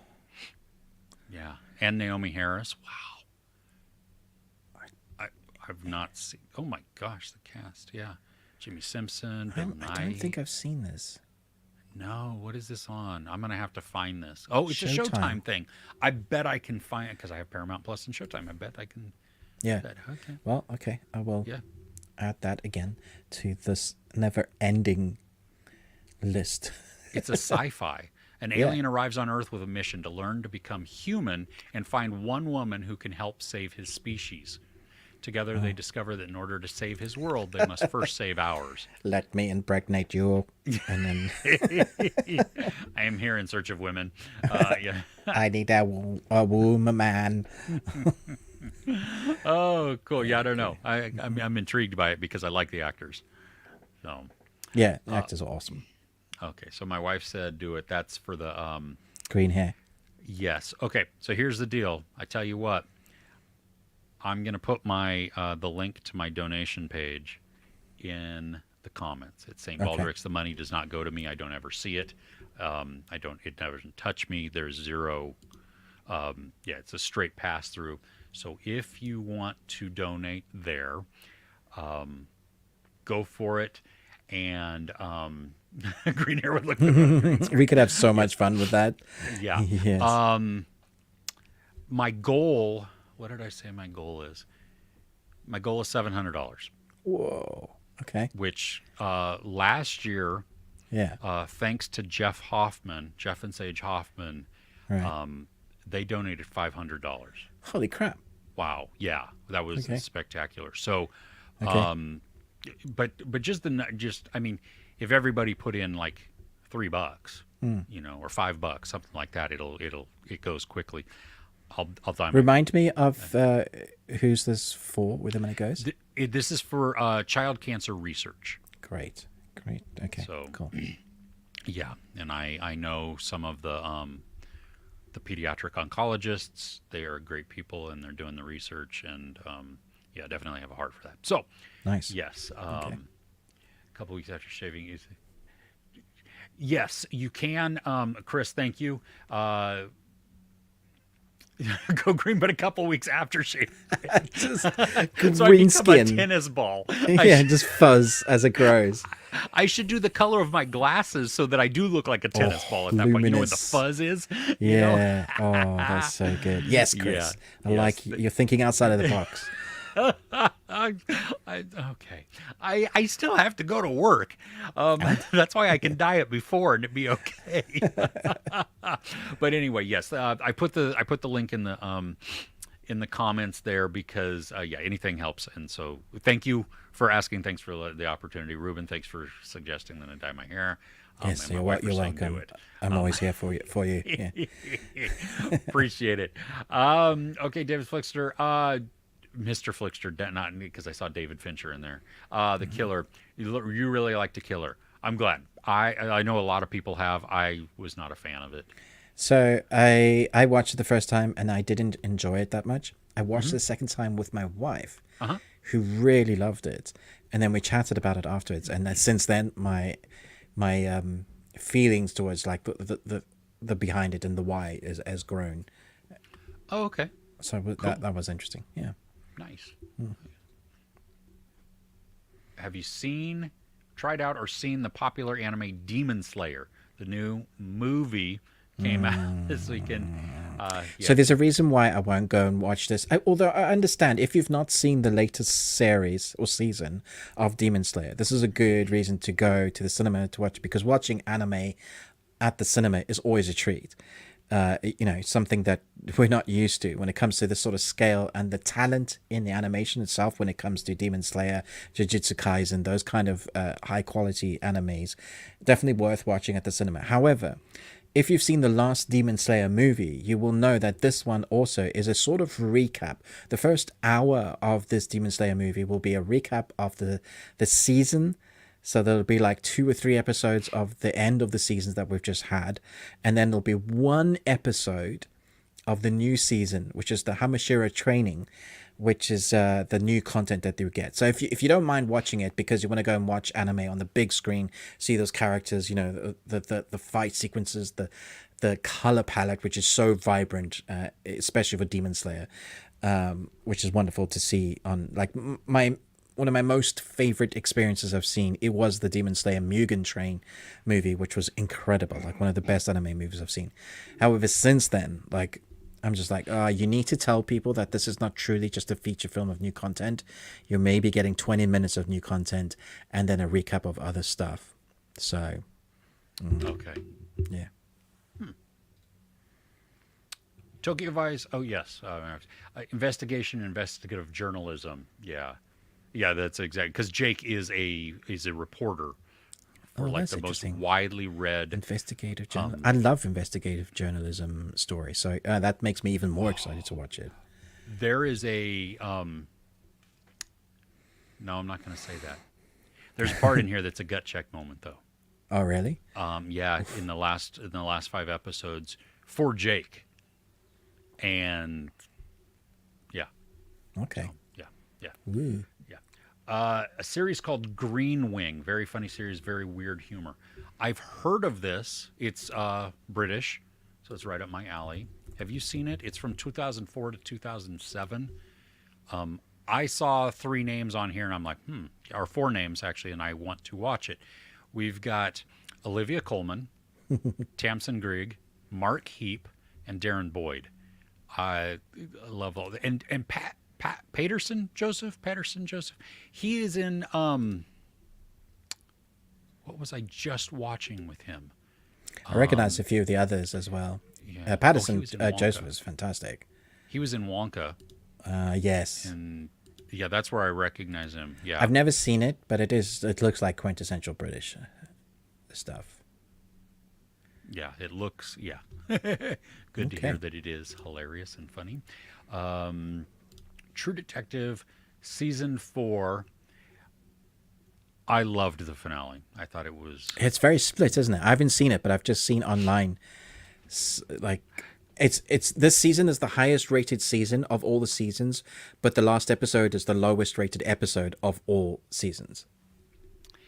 which is also, and I'm going to touch more on this on news, but Nick Pizzolatto, who Yeah. created the series and wrote the first 3 seasons, but was only executive producer in the last season. He took to Instagram this week just crapping on the series. Did he Having really? just having a man, That like is man baby. so unprofessional. Oh, well, and it's What disgusting. douchebaggery is really. that? Yeah. Yeah, exactly. That's exactly what it is. It was just, it's sickening. You don't do And- that. Come and on. So many of the downvotes, the people hating on it, are just seriously, they're men who are angry that we had strong women on a show who They need to get over themselves now. Women are here to stay. how do you think you got here? Funny. And well, and I love some of the comments where people are like, they couldn't take down a guy. Dude, Callie Reese, who plays Navarro, she is an MMA fighter. She will kick your ass 3 ways to Tuesday and then stomp on your skull. And oh my gosh, she's beastly and awesome in this. So, yeah. Then Mode wants to rank the true detectives. Tough. Yeah, 1 and 4 are. If I watched both of them again, I would have to. That's when I could really determine which of those two came first. Okay. Would be at the top. Then Well, so far I like 4 4 is wonderful. because that's what I've seen. Oh, have you seen one? No, You haven't no. seen Remember, any? we had this conversation. That's right. That's Yeah, right. you were like, Yeah. "What?" Yeah. Yeah, and then 3, 2 being the last. And we did talk about this before. I have to rewatch season 2 also. I did not like it when I first saw it. And I think that most people didn't like it, but I want to revisit it to give it another chance. And Ruben says season 4. Yeah, that's all I say. I love it. 3 favorite anime series: Hunter x Hunter, Cowboy Bebop, and Full Metal Alchemist Brotherhood. I can totally agree with you with Cowboy Bebop because I've seen that one out of all those or 3 of those, and that is Hunter, my goodness, Hunter x Hunter is those three anime. That's a really good lineup right there. That's quality content. Full Metal Alchemist will break your heart for sure. Hunter x Hunter, or just Hunter x Hunter, is also one of the best and is coming back for a new season after many years. I wish I could force Chris to watch that one. Yeah, either of them actually. Yeah. well, Yutaka is working his way through stuff. So At least I know once I got you started on those, like you wouldn't want to stop rather than some of the other ones where you've like, yeah. Why? We're talking about an anime in yeah, we're in our talking about Patreon. Tokyo Godfathers on Yeah. our Patreon this week. Let's hit up one more comment, and then we can dive back into the best thing we watched. Can we Okay, do that? yep. Cool. Attack on Titan is one of the best series in any language, in any forms. Number 4 of all time series. Wow. Yeah, I mean, in story-wise, it's so weird and bizarre. It keeps me guessing. Every time they reveal something, I'm like, what? How? Nice. Yeah. Okay. Ruben, Yeah. what you got? Okay, What's let's next on your talk list? about Avatar, The Last Airbender. Okay. The time has come. There are 8 episodes. They're about 50 minutes apiece. It's the live action. It's the first book. There are 3 books that have been animated from Avatar. This is not including Korra This is just Aang's story. The Airbender, who is the guy that needs to master all four elements and become the Avatar, which gives him immense power to be able to supposedly bring peace to the world, because there are these four kingdoms: water, air, earth, fire, and the Fire Kingdom wants to basically take over the world because they think that by running the world, they can bring peace through violence. And so we have at the beginning, Aang is an airbender. He's an amazing airbender, and he's just kind of found out that he is the Avatar, and he's a very young kid. I think he's probably 12, 13, maybe 13 when he just finds out, and so he's going to the Water Kingdom to go and learn waterbending because he's got to master all four elements if he stands a chance at becoming a good Avatar. Big storm, ends up in a ball of ice for 100 years, comes back to everything being changed in the Fire Kingdom, basically having decimated most of the planet, and not all, but a lot of places are run now by the Fire Kingdom. And so starts our adventure with Aang and his flying bison, which is basically an airbender as well, because that's how it flies, through air manipulation. Appa, and he goes yip yip, to kind of get it going. It's one of my favorite characters. Negativity. Okay. It's too fast. There are 8 episodes. The first season of the animation has 20 episodes. Oh, wow. And they're about half an hour each of the episodes. So there's literal characters are just not in season 1, because they obviously felt that they're just going to stick with the main story of how our one's a waterbender that is learning to become a waterbender. And then her brother, who's a warrior, is one of the characters, Sokka, he doesn't have any bending, but he wants to be a warrior and mechanist. He's less about the girls this time and more about being they've changed his character somewhat, which is good, I think, although the quickness does come in the relationships, of how quickly the relationships are formed and how quick he falls in love. That's my negativity, because the relationships need time to breathe, and only because I know the relationships in the animation am I able to go, oh yeah, I understand what they're going through. But I imagine if you've never watched the animation, just come into live action, that the relationships that are formed quickly won't have as hard hitting emotional punch that they want you to have unless you've seen the animation. I don't know if that makes sense. Yeah. However, totally. Well, yeah, it does, because you have the context then. Yeah, I have that context. Yeah. However, the characterizations of the translating the animation characters, the type of characters that they need to be to make their characters work, is 1,000 times better than the movie that Shyamalan did. So like Aang, this time round, he has a world where he's got the weight of the world on his shoulder. He's a kid that's supposed to, now he's 100 years late, and he's got to bring peace to the world, but he's only learned one element. He's 3 elements behind. All his teachers and everybody that he knows is basically dead, either because it's 100 years later or because they were killed from the Fire Nation. So he has all this weight, and he isn't the Avatar because he doesn't know how to control the state. Everything he was meant to have learned by now, so he's just like what does he do? What does he do? But he's also that happy-go-lucky kid that loves to play and bend air and play pranks. And the young actor that plays him nails that balance really well. The scripting, the dialogue for him, they've kept that balance, what he's going through, but also as he progresses in relationship with the 3 of them. He learns from our waterbender, she learns from him as they escape their village and become more akin to what's going on in the world.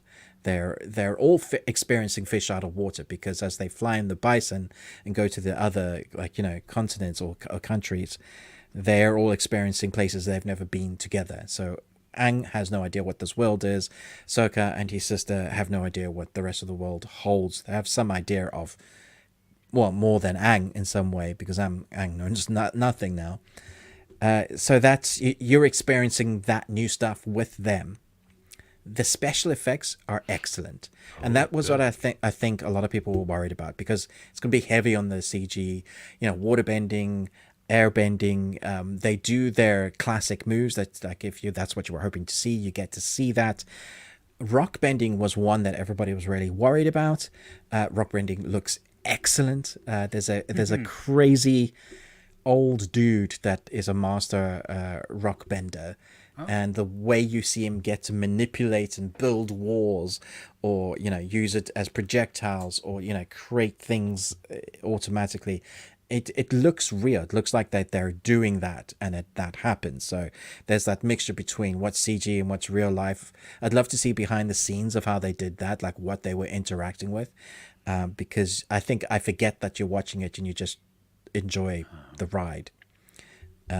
And then you get to see some things that they never touched on, like they would mention in exposition in the animation, but then showcase in the series. Like, you get to see it. An example, like, I don't remember seeing 100 or 1,000 bison flying. Like, there's a sequence where you get to see them flying, wow. And I'm like, whoa, that's fantastic. Yeah. Can you imagine the crap that's falling down? Flying crap, yeah. There is a lot of exposition dumping. That's because they're trying to catch you up with what's happened in the civilization. But that doesn't happen all the time. It just happens with some characters. And I feel like when that's happening, there's stuff happening as well at the same time. So it doesn't detract. It doesn't like stop the pacing dead on. So I loved the 8 episodes. I watched them very quickly, very easily. I'm probably going to watch it again because I enjoyed it so much. It's an iteration of live action that I think is nearly on par with One Piece, although I would still hold One Piece up for like the conversion. I think they managed to put a hell of a lot of story into One Piece, more so than what they managed to take out. There's some stuff I was hoping to see in season 1 that we didn't get, but like, it's so much better than it. It could have been a disaster. It could have been similar to Cowboy Bebop. Like, Cowboy Bebop was fun, but didn't have the spirit of what Cowboy Bebop was from the anime, right? Like, just they just didn't quite get it. Here, they got it. Oh, so, nice. Yeah. Well, and it's funny too, because the fans are definitely liking this way more than the critics. On Rotten Tomatoes right now, it's 75% with over 1,000 ratings by the audience, but it's rotten at 59% with only 56 reviews, though, by the critics. So yeah, I think the reviews are from the critics of people that mostly probably haven't watched the anime. So maybe they're judging it from just the perspective of story, and they're getting a little bit of that sense of it's rushed personality-wise, not allowing some time to breathe in the characters. But fans are loving it because it feels true to those characters. Do you think, because like, okay, so I've never seen Avatar, The Last Airbender, the series. I've never seen it, the animation. But also, I had never seen One Piece. I was able to get into One Piece, understand the characters, become invested in them, absolutely love them, without any context going into it. Yeah. Do you think the same thing would happen with this series? Do they give you enough, even though it feels rushed? So actually, I think, surprisingly, there are 2 characters that will lock you in to this series, and it's not the main characters. There's a supposed bad guys. One is Zuko, who is the prince of the Fire Nation Lord, and he's been set the task. He can only come home once he's captured the Avatar. So he knows that's basically at the time there was no Avatar. So when his dad sent him out, no Avatar had been seen forever. And so his uncle goes with him because his uncle becomes his sort of surrogate father. The uncle has lost his own son, and so they build this relationship. So there's this. I would say it's not a father and son relationship. It's an uncle and what do you call Nephew? uncle nephew relationship. My brain, like spiraling wheel of doom. Yeah. And they are the heart. He, for me, the Zuko storyline has the best story throughout all 3 seasons. He has the growth. He's basically an immature bad guy that knows nothing about the real world until he goes out in it, and he learns from his grandfather, who is perfectly cast. And I guarantee you, once you watch it, those two characters will cement the emotional attachment that you need to have for this series. And so when you see them interacting, you can understand where he's coming from and why he's doing what he's doing. I think those moments make the sci-fi and the fun and the escapism worth it. You know, it grounds it, which is great. Cool. Okay. Right on. I may get to it at some point. Do you think it's going to get a season 2? Yeah, I'd be surprised if it didn't. Like, just on the fans that have watched it alone, I think watch time for Netflix is a big thing. Yeah. And especially those who are finishing and fans will watch this. Okay. Cool. If you're okay, I'm going to dive into my next thing before we go back to questions, just because we're running long. Does that sound good? Okay. Yeah. So Apple TV, going back to them again, Constellation premiered this week, the first 3 episodes, and stars Numi Rapace, Jonathan Banks, James Darcy, and then twins, Rosie and Davina Coleman. Okay, so I said that this series it made my brain fall out of my head. It melted. Now, not to the degree that Dark did. Dark is still top tier. This is confusing, and it's executed well. It starts off on the International Space Station. A catastrophe happens there when the astronaut, played by Numi Rapace, comes back. Things are kind of different, and she doesn't totally know why. Now, the good and bad in this is that they do transitions between present and flashback and maybe vision, like seamlessly. Like, so it just flows, and it's beautiful, and it just works. The problem, though, is sometimes you don't know until minutes later that you've gone into a flashback because it is seamless. And so it makes it difficult if you're not 150% paying attention to discern where we're at. It sure does, even when you're paying attention. Because you tapped out, right? You watched, 4 episodes? Yeah, I watched 5 in the end. Oh, yeah. 5. Okay. Okay, and tapped out. Yeah, I'm not going back. You're not going back. Oh, my gosh. Okay, so here's the thing also with that. This is a series that you need to stick with. Because if you don't, like, if you want to understand, Ruben just totally disagrees. If you, because it is confusing, it gives you small hints as we go along, and I think you can figure out some of what's going on, and it still, though, doesn't take away from the decisions that our characters have to make in this. And that's where a lot of this comes, because once you see the full ramifications of everything that's going on and what that means for everybody, that also then informs what they need to do or what they hope to do. And these are not easy decisions necessarily.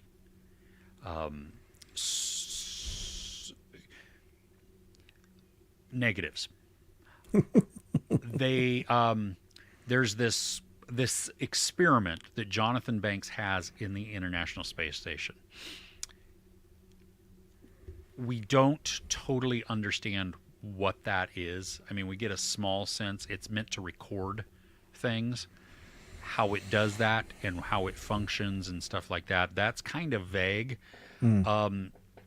There's enough of it to just get an understanding of what's going on so that it works within the story. but it's not to the degree that, you know what, we've got a lot of detail on this. I likened it to Primer.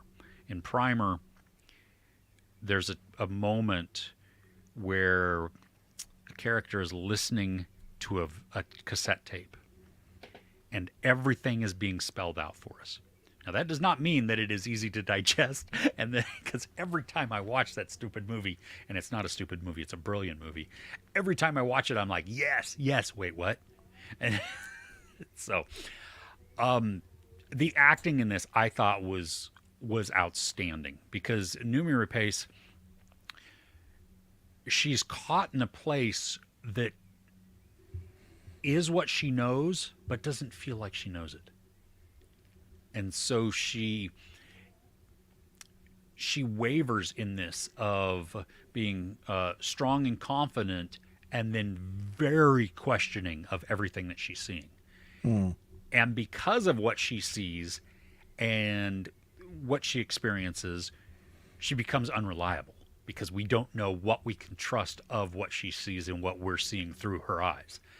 And that adds that other layer of mystery, and you have tense situations between characters, and we may have an inkling, we may not, but because we're watching it from Numi's perspective, we learn, or we feel those tense moments with her. That makes, you know what I mean? Yeah. Where, like, she's put into a situation and somebody's responding to her, but they seem a little off, but she doesn't know why, but they think that she should know why. And okay. So it's just, for me, okay, so it does provide answers at the end. Okay, it gives us a resolution to certain portions. Is it a one and done? I thought it was, but no. So it like the opening, or the final scene is like, what? Oh crap. Okay. And I don't even understand how. So it's, I mean, this is sci-fi, so you got to go with that, you know. But it's mystery too, and I love it. And it was so, I mean, I binged it over 2 days, I think. Yeah. And I mean, could not get enough. I was there for it. I'm sorry you did not enjoy it. I do think this is going to be a polarizing show, though, overall. Yeah. And like I had said in my review, I recommend binging this in chunks or all together.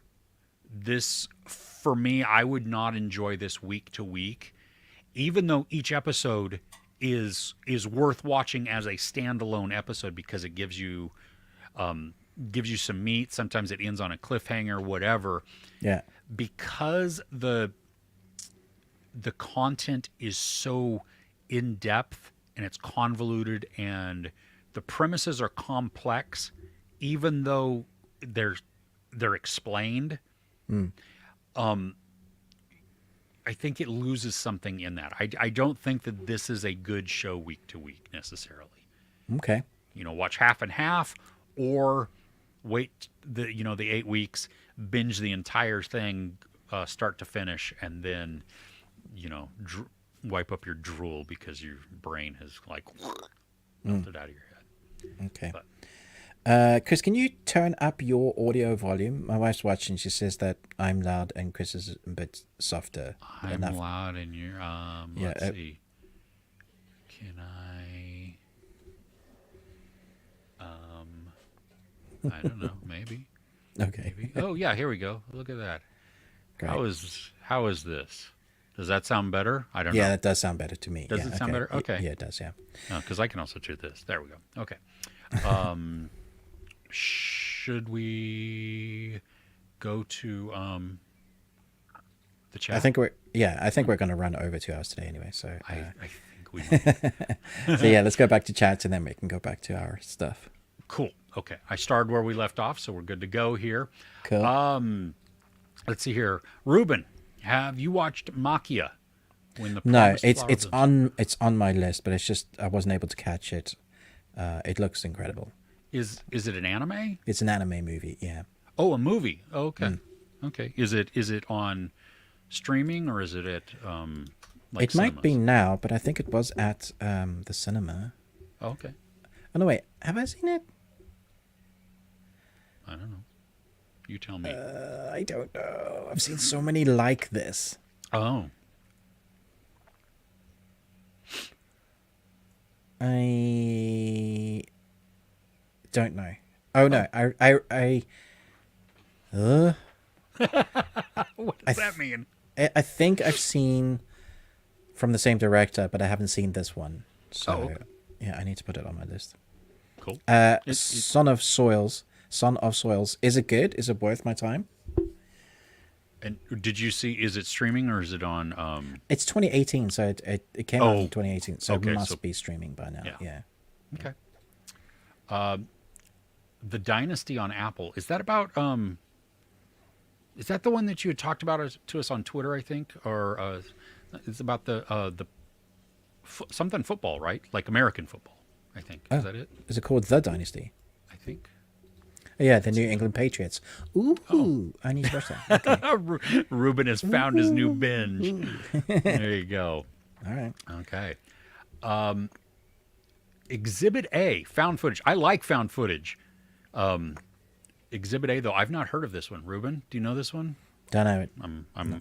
IMDbing it right now. I feel like we're showing the gap in our. Dude, how could there not be? It's from 2007.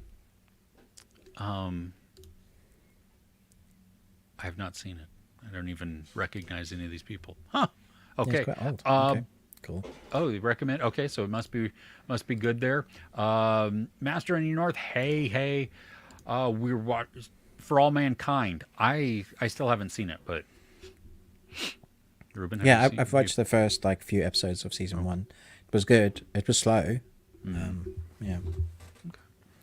And yep, Constellation is definitely trippy. Didn't like the supernatural element in True Detective season 4. Just didn't give all the answers. Didn't like the characters, especially Liz and Peter. That was those are all the things you mentioned were the things I liked about the series. I like the supernatural element, and I like Liz and Peter. Yeah, they're acting. I'm trying to remember who Liz and Peter was the son, right? I think so. The deputy. Yeah. I did not like his acting. Okay. I felt like he was trying to always find his lines. Which Okay. that's fine. Jodie Foster as Liz, you're not supposed to like her. That's the thing. Yeah. Yeah, you're not. I mean, you're not. She is gruff and she is angry and she is hurt and mad. I mean, all of those things, and she's meant to be abrasive. That's You're not meant to like her character. Yeah. no. But she's brilliant. So. Yeah, oh yeah, her performance. I saw somebody had tweeted out this week, like, we're lucky enough to get 2 Jodie Foster performances this year, which are both stellar in their performance and polar opposite in their personalization. So we had her in Naiad She was supporting, so good at Naiad. Yeah. the love of her life, her best friend, through And she was so much more likable in Naiad. Yeah. yeah, that was she had Definitely to be because polar opposite. yeah. Okay. If we want some ridiculous over the top of the humor, ridiculous over the top humor, watch on Aussie series called Housos. It's a parody series set in an apartments. Okay. Aussie, I think really pretty dry humor, but swap that out for Aussie. With some- Aussie. Oh, yeah. hey. Cool. Ruben, you have Fourth Wing in the background there. Have you started reading it yet? I haven't. I'm so sorry. Yeah, I said I was going to, but this week just flew by again. I really want to have a week of just reading. Yeah. I don't know. Calling you out in the comments. Yeah, he is. Yeah, you're yeah, gonna yeah. have to just I'm read gonna the have first to page read it. because then you Yeah. could be. Yeah, I have. I started. I read the forward. Yeah, I started. Well, you don't even have to qualify how much or quantify how much you True. watch. Well, Oh, okay, now I've started. Yeah. yeah, there you go. Yeah, tried revisiting True Detective season 2. It's a tough one. Yeah, okay, good to see. I'm glad I'm not the only one. It's hard. It felt so different. And for me, the reason I thought that maybe I should revisit it, and I still want to, is because I came late to the series. And so we binged through all of season 1 and then went right into season 2. And the tones are so drastically different that it didn't grab me. So I don't know. We'll see. Dahmer, Netflix series. Really creepy. Yeah, it was great. So good. Episode 2 still haunts me. Which is episode 2? Which one was that one? It's the one where you get to see him go to the African American lady's house. Yeah. It's so brutal. Yeah. Yeah. Okay. Yeah. I don't understand that. Insurmountable. What does that mean? Insurmountable. Is that like you can't do it? You can't beat it. Can't beat it? Can't. Oh, maybe that's it. Maybe can't beat it. Yeah. I also see that as you just can't accomplish it. You can't mount it. Can't get into. Oh, you can't top it. Insurmountable. So, yeah, it's probably like that. Chris I'm has his. so jealous. Dune Royal Omnithopter Lego build coming this week. That I am super jealous of that. I really want one. When my wife hears this, I can hear her saying, "No, we can't afford it." Like before she said it. Yeah. My youngest's birthday was yesterday, and he got the Lego Daily Bugle. No, Daily Bugle. The Spider-Man one. Is it on fire? No, it's not on fire. It has a little bit of fire like dripping down. It comes with so many characters. Oh, right. They're all over the place, hey? Yeah. Sandman, Green Goblin, So cool. Doc Ock, Spider-Gwen, Gwen Stacy. Where's he going to put it? Does he have space anymore? No, he doesn't. Well, No. the Millennium no, the Imperial Destroyer is still in its box. It's like it's using not it been as built an yet. No, he doesn't have any room. It's the box itself is like an end table. Oh my gosh! I will take it off his hands. I'm happy to. If he, I think if you try and take that, he will cap he you. will at the wrestle knees. at me for it. Yeah. Biting and everything. No, it's Australian rules football right there. Dreams are messages from the deep. The reason, and because you capitalize D in deep, I think Cthulhu and the old ones or the deep ones. So What there you go. is that line? What? I don't know. Oh, is that not a show? I don't know. Is it? Oh, okay. I don't know. I don't know what that is. So JD 420. Maybe too many blunts. I don't know. Jason says, Mechanic 1 and 2. Yeah, I have fun with those. Those are really good Okay. fun. Yeah, easy to watch. They're like his version of the transporter, but like, Because like that's John Bronson, Wick, right? Yeah, like Okay, John yeah. Wick character. Okay. Yeah. Okay. Ruben has tried to get me to watch Vinland Saga. It's so good. Oh my gosh, man. But see that you've hit on something right there that I would like. I would love season 2 even more because I like character growth shown. That totally, I love it when characters are not static, and so that okay. Now, see, maybe that'll be. It's so real as well. We get to choose things that each of us watch each week, and so maybe Ruben will put that on there. So. Juice is not a fan of Constellation. I get it. It's gonna be polarizing. Yeah. Thoughts on Ben Affleck as a director? Ruben, yeah. Yeah. I think he should stick to directing. Not that I don't like his acting. I just think the stuff that he puts out when he's directing is incredible. Just very good.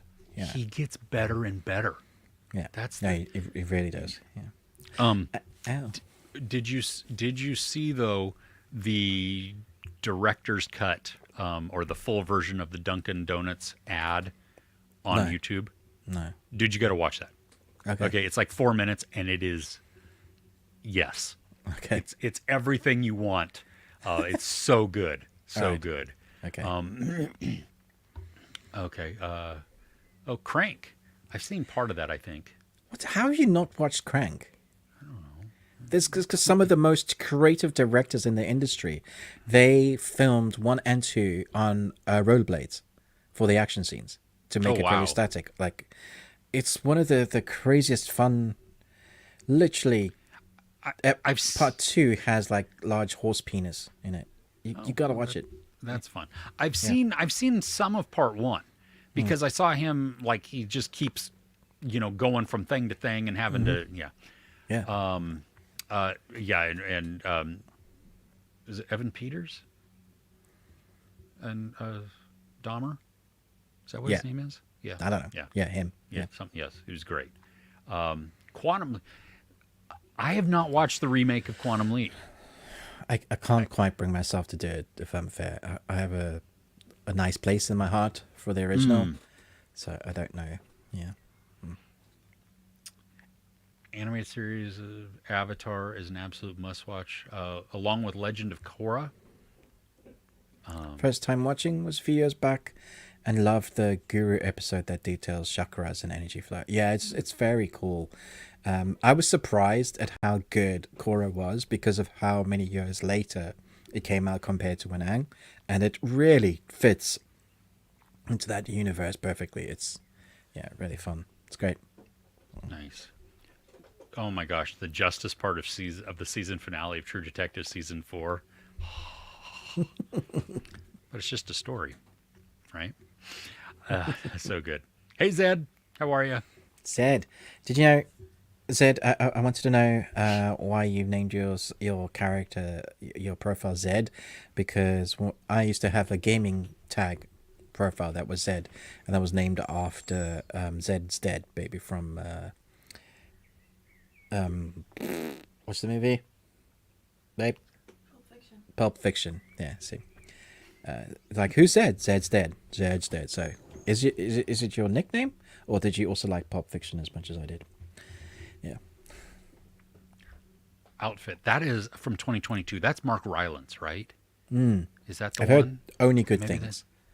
The outfit. I'm gonna look it up. The poster on it, it's about clothing, but more than that. It is Mark Rylance. Like mafia gangs or something. Yes. Yes. Expert cutter must outwit a dangerous group of mobsters in order to survive a fateful night. That's it. Yeah. Nice. All right, and okay, so the Vinland Saga, right up my alley. Okay, seeing you don't like anime a lot. It's not so much that they're not necessarily serious. It's just, I don't know. Sometimes I have a really hard time connecting with them.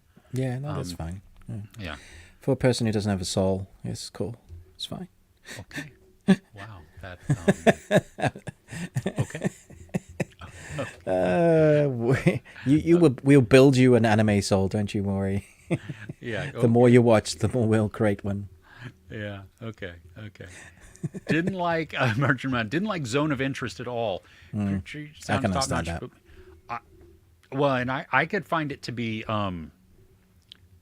like I didn't watch it because the description just sounded like I didn't need that unhappiness I need that in my life. Yeah. Good to hear that like everything was like done well, other than maybe the storytelling part of it. But Zed was by your grandfather.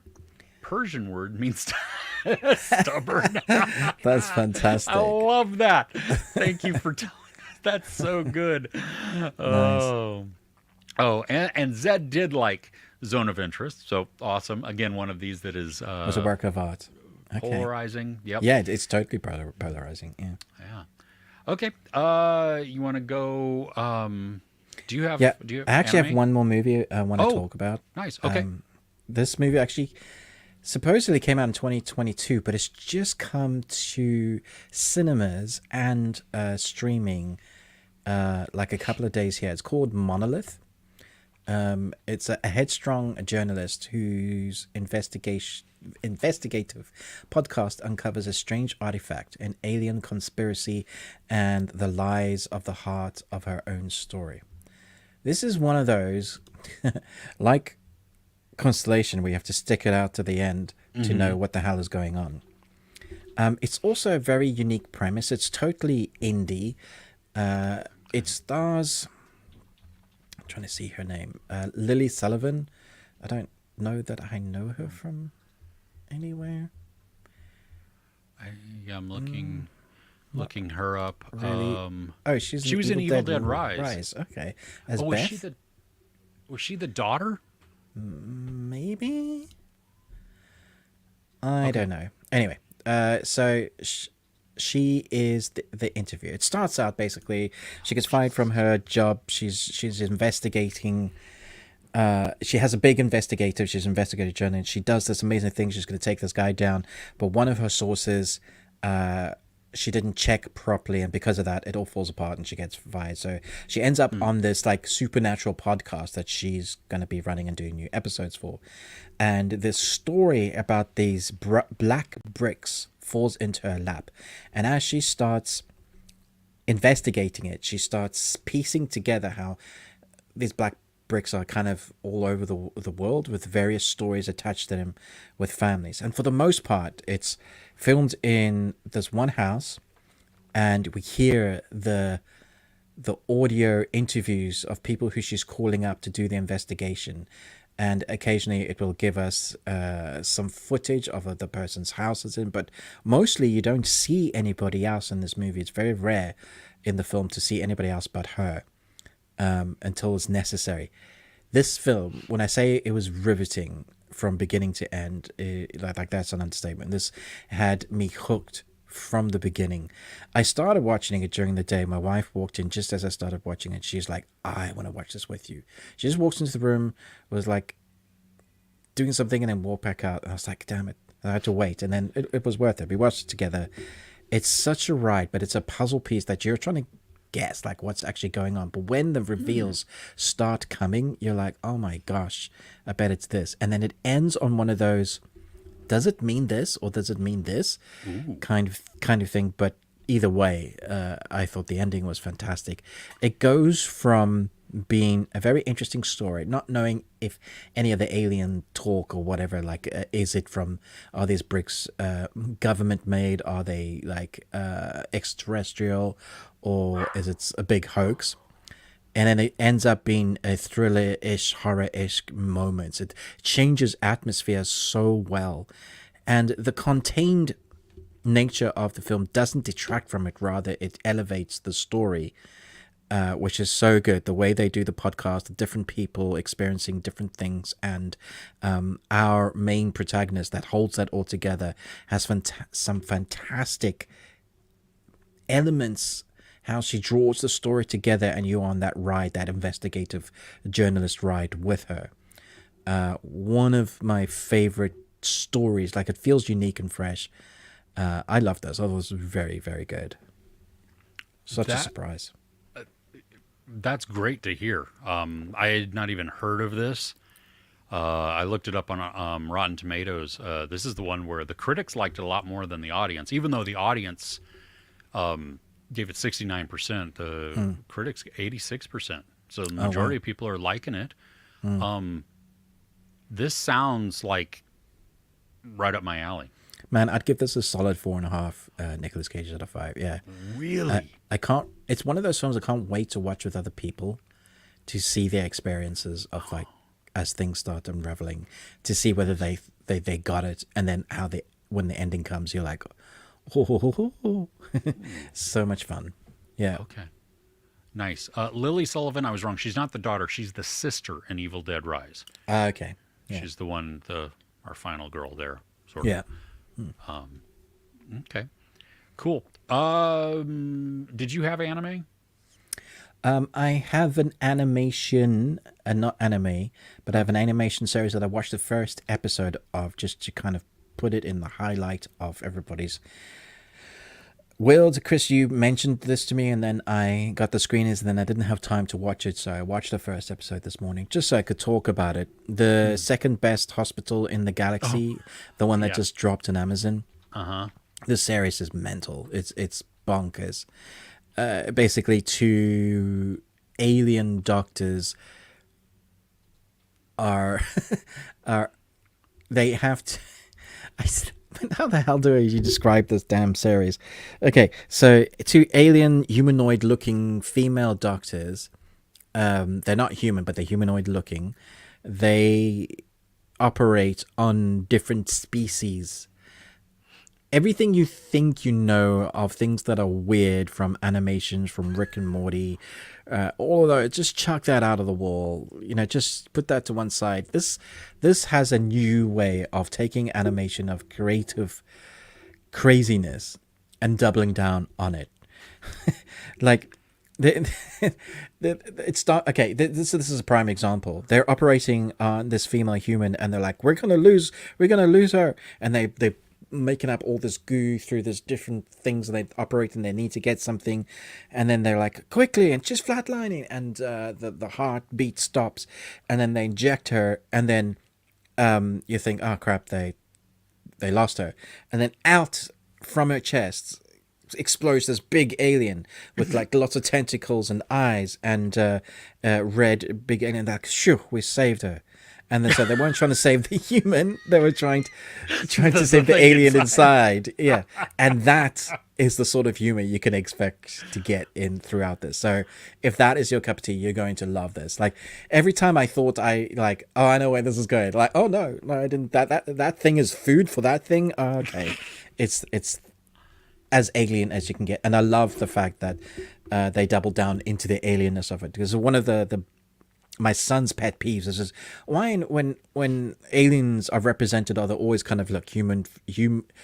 Like, if you think about most alien representations, they're humanoid, and then like they should be like a gelatinous cubes or like a fungus that's alive. That's what this is. This kind of taps into that craziness of what it actually was, if we managed to record that. And yeah, so much fun. At least the first episode. I don't know if I could binge watch the whole lot, but yeah, dipping in and out maybe with like dinner or something. It's that sort of thing. Okay, cool, nice. Yeah, I didn't start watching even though I had the screeners, but it's good to hear that. I mean, that part right there, that unexpected comedy, that makes me want to watch it. And even something that becomes a casual watch that I just put on here and there and watch, an episode or two. And yeah, okay, cool. You want to talk about our the worst thing we watched this week? Yes, I'm going to change battery. Okay, so you can start. I'll start. Okay, that sounds good. So for me, I went to the theaters this week. There was not a screening of it, and I was so looking forward to this because I enjoy the director.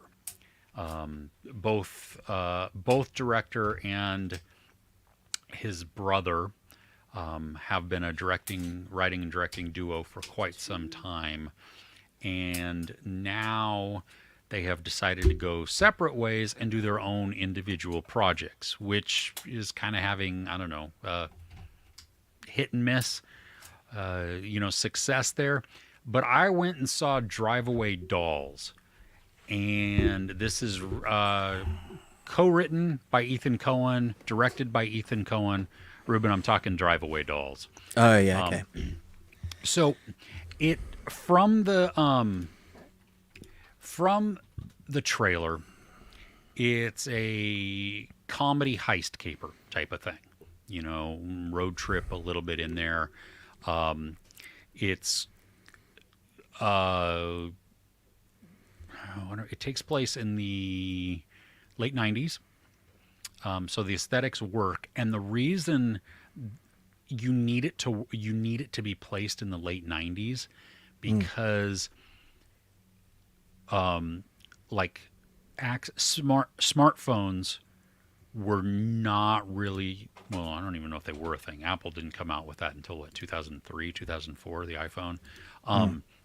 So, I mean, we used maps still. Not everybody had a cell phone. Most people didn't have a cell phone, some did. There was no GPS type of tracking to know where, people were or anything else. And so true. you use all of these things. Social media, not a thing to, at least to this degree, like where you're mobily updating where you're at and everything else. And so that works to the story's advantage, and that fits. And so the aesthetics of everything work.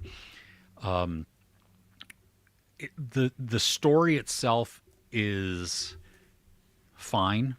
I mean, it's two girls going on a road trip, rent a car that has something in it that they don't know about. Bad people are now after that because they want the thing that's in the car that the girls don't know about. So you have this chase. The comedy is, it's wildly uneven and all over the place. It gets some. There's a couple of very funny moments where I laugh. A lot of it then feels forced. The filmmaking is weird.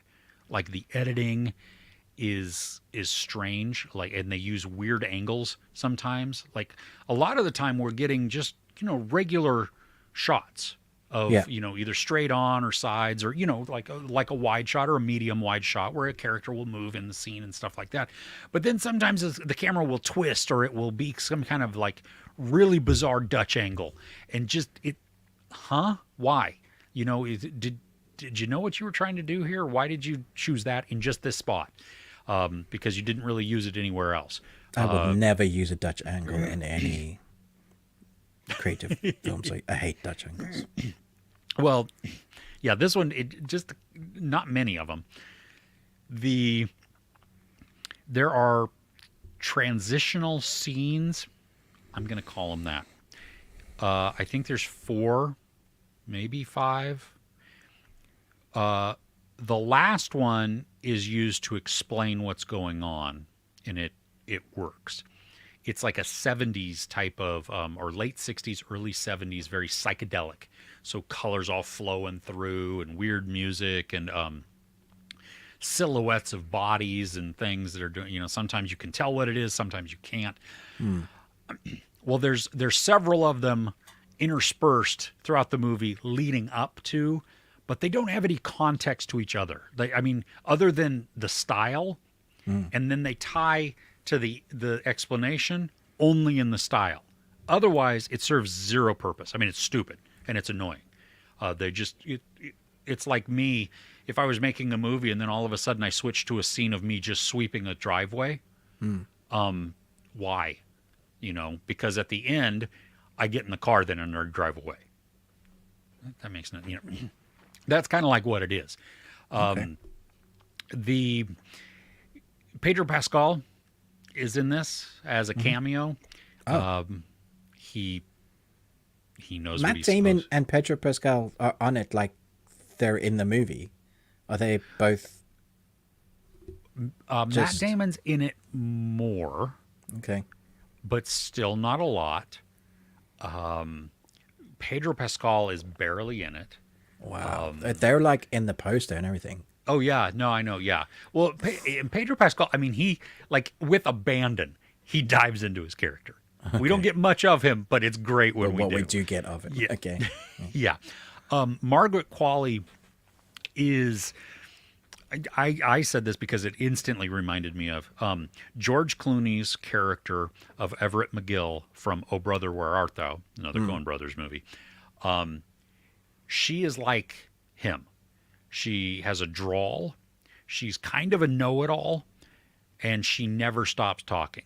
Just a mile a minute, just keep going and just spouting wisdoms or whatever opinions or anything like that. It's good to a degree, and then it becomes ugh. Geraldine Viswanathan, she was outstanding in this. She plays the other half of the road trip duo, and she's just more nuanced. And most of our characters in this are all one-dimensional. Like what you see is what you get. There's not much behind it. You know what I mean? And so it feels like everything in this feels wasted. The movie is 84 minutes. If you take out those stupid vignette things that don't do anything, and I mean, literally, they do not advance the story forward, you would probably have, I don't know, a 75-minute movie. No, maybe no more than that. It's probably about 10 minutes of. I can tell you, I wasn't going to watch it, but now I'm definitely not going to watch it. Dude, it is. Okay, so the theater was not packed, and I know somebody at the very beginning and said they watched Drive Away Dolls this week, and they were the only one in the theater. There were 10 people, maybe, including my wife and I, in the theater. Two people walked in, and they sat in our same row, and we were like, wow, you don't really look like the demographic that would attend this movie. Yeah. The movie is, I mean, Margaret Qualley and Geraldine Viswanathan are lesbians. And so they did not seem like they would be even okay with that concept. Halfway through the movie, they left. Wow. 3 other people that we saw also got up and left before the movie was over. Okay. It didn't make me want to walk out of it. It just became boring and just not good. It is odd, though, in this day and age where going to the cinema is a treat and you earn your money quite hardly, you know. Yeah. So you go in and then you walk out. The film does enough for you to go, yeah, I'm just going to take that one on the chin and leave. Yeah. It made me wonder that these people must not have watched a trailer.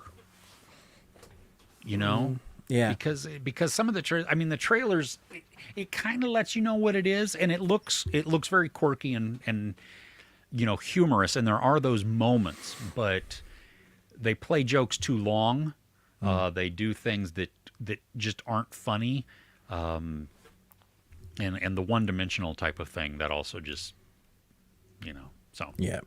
Anyway, what about you? What was not the good thing that you watched this week? Well, you know, Chris, when I grow up, I want to be like you. So I try and watch more documentaries. And I had these screeners, and I thought, yeah, I'm gonna put out a review for a documentary so that Chris can go like, Ruben's starting to get into some of my stuff as well. So I watched. Can I tell you a secret? The 2 episodes. And did you see a review come out on my channel this week? No, you didn't. You know why? Because it was poo. It was a poo documentary. My goodness, what a waste of time. They just drag everything out. You literally could have had a 15-minute documentary and it would have been more entertaining. They stretch out, like literally go over the same stuff within the first 45-minute episode, and then the second episode go over the same stuff that they went over in the first episode, as well as go over the second part in the second episode. And even the resolution, I was just like, dude, I looked up the article, the newspaper article for this, and it was more concise. It was like that long, a paragraph, and I got all that information. I read that for 2 minutes, and you guys stretched this out into like 2 45-minute segments. Never before have I gone, well, that was just an absolute complete waste. And even the way they put it together just pissed me off. Like, no.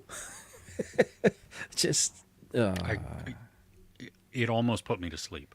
Yeah. Yeah, I had several comments where people were like, I needed something to put me to sleep, and this did it. Good Lord, I hated this. This sucked so much. It was so not good. So not good. Which I was disappointed because, you know me and my documentaries. I enjoy a good documentary. Yeah, I do. That's why, yeah, it's like, all right. And we were talking about this, like, cool. Yeah. Oof. Okay. Should we go to comments? Yeah, let's go to the chat comments. There. Yeah. Let me find my mouse. There we go. Okay. Found my star. Okay. So Nick highly recommended Studio Ghibli movies. I don't know who Nick is. Okay. You know who Nick is? Okay. No, but I have not had great success with Studio Ghibli movies. My That's kids because you haven't really given them a chance, have you? honestly, no. I still need to give a couple more. Yeah, my kids love them, like love them. So When I visit, we will do a family watch, and we'll choose. We'll do like the best one we think you should watch, and we'll watch one together. Grave of the Fireflies. Oh my gosh, we're just all gonna be like, Yeah, it's just not good, right? Yeah. Oh. Okay. Night Swim just released here in Malaysia. nice. Definitely watch that. No, don't. And I'm double-hearted about watching it. I've been looking forward to watching a horror for so long, but on the other hand, Chris gave the movie 1.5 only. Smiley face. Don't watch it. It had potential. There's some good things and ideas that they have, and then it just is stupid. Oh my gosh. Fire Country. Fire Yeah, I County. see Sorry. adverts for this everywhere. What is this? Mr. Flickster, what is... Oh, wait. Fire Country has the same problem. Odd camera work, editing. Couldn't watch because of it. Huh. It's on CBS. Okay. I really want to watch it because it's like that procedural drama, firefighters. But if it has that odd camera work, I don't know. Okay. Well, and so, yeah, there's several... Yeah, Chris is also getting ads for that. Oh, yeah. Okay. So, yeah. Okay, Ruben is a huge fan of Scott Adkins' action movies. I wonder if you'd watch Undisputed 3. Undisputed 3 Redemption. I think that's what it's called. I think I have seen it. Yes, Redemption. Yep. Yeah, I think I have seen it. It's very good. It's quite old now, but the fighting in it is top notch. Yeah. Okay. That guy has been in some other things, though, right? You were telling me there was Scott one Adkins, movie. he's been in so much. Oh, yeah. Oh, yeah, no, he's in, John Wick 4 and... Yeah. Okay, yeah. Okay. He's basically a stunt guy that has turned into like action movies. Action. Yeah. Cool. Can I tell you a secret? So bad, did not need to. Yeah, much better documentaries out there. Absolutely, that is 100%. Yeah. Just poo. Oh, thank you. Hopefully, you can post a replay. Yes, we will. We post the replays at 8 a.m. Ruben's time, midnight Pacific time, if that helps. The following day. So Sunday the 25th at either midnight Pacific time, 8 a.m. London time, and whatever else time zone that makes. But yes, we understand. You can't always catch the lives, and then also we go long sometimes, like today. But we do appreciate you sticking around and at least chatting for a little while. That's awesome. Thank you. Howl's Moving Castle and Spirited Away. Okay, let me ask this. Howl's Moving Castle, that has Christian Bale, right? Yes. I have seen some of that. Oh, some of It's it. weird, but yes, I've seen some of it. It's not because I turned it off, not because I wasn't enjoying it. I think I just had something else to do and never went back to it. It's weird. Okay. Yeah. It is weird. Come on. All the Studio Ghibli movies are weird. You have to they are. Okay. Ponyo's like a talking pancake or something like that, isn't it? You've seen Disney movies. They're weird. Sure. Okay. I didn't say it was bad. I just said they were weird. Masters of the Air episodes are very good so far. Agreed. Yeah, this is very good. I did not. Episode 3 hurt. That was a. I was like, really? Yeah. Episode 7, I think, has when they introduced the Tuskegee Airmen, there are some spectacular. Maybe it's episode 8. But there's not enough. It's like No, they're suddenly in it, and then that's it. I was And like, that's it. seriously? Why even put them in it? Yeah. Yeah. The dog fights though and the aerial battle with them in there because normally Incredible.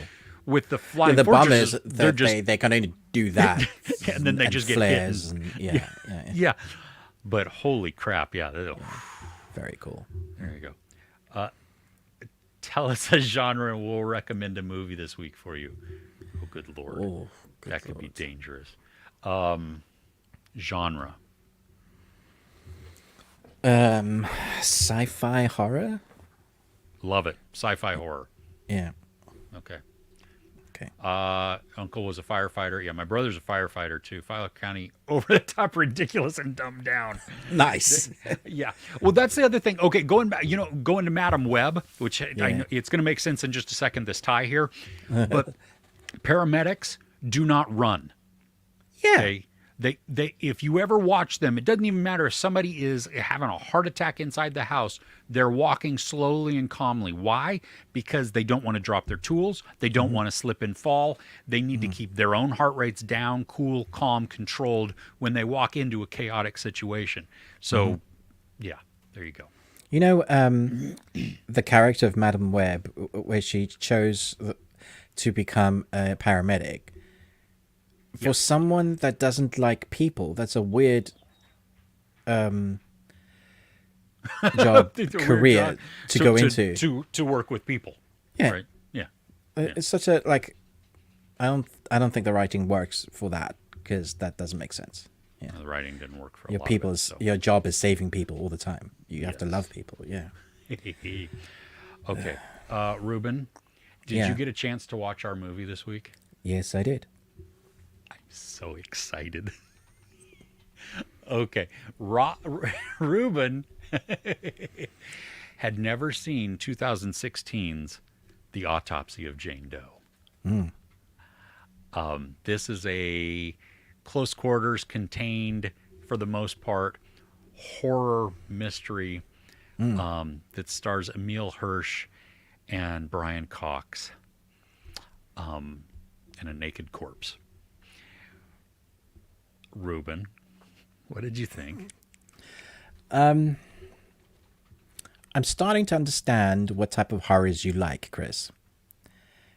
Can we do spoilers? Yeah, so it's old enough. Yeah. Yeah, it's all okay. So I don't know if this is really spoiler, but your endings. I don't like these type of films. Like, I love horrors where the bad guys are decimating the good guys, but then someone sort of wins at the end. This was one of the reasons why I really liked Evil Dead Rise.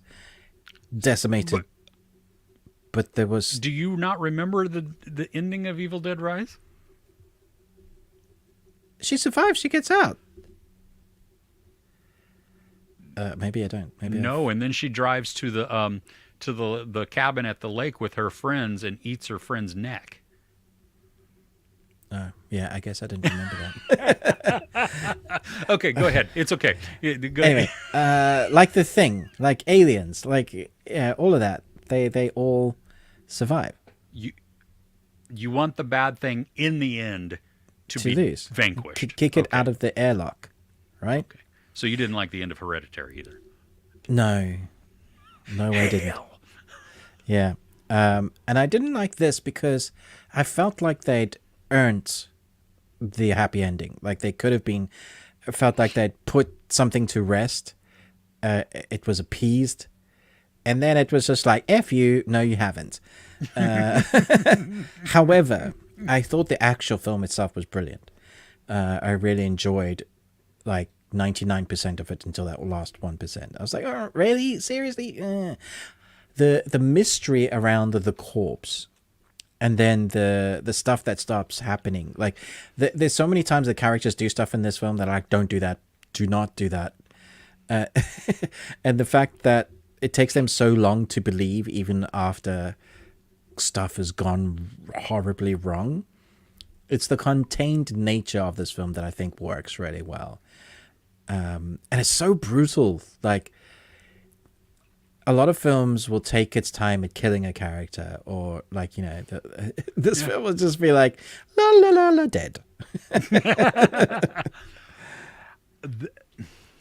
The scene in where they're being chased and they get into the elevator, the lights are going off and everything else, and he That was has the fire axe. Devastating, man. Dude.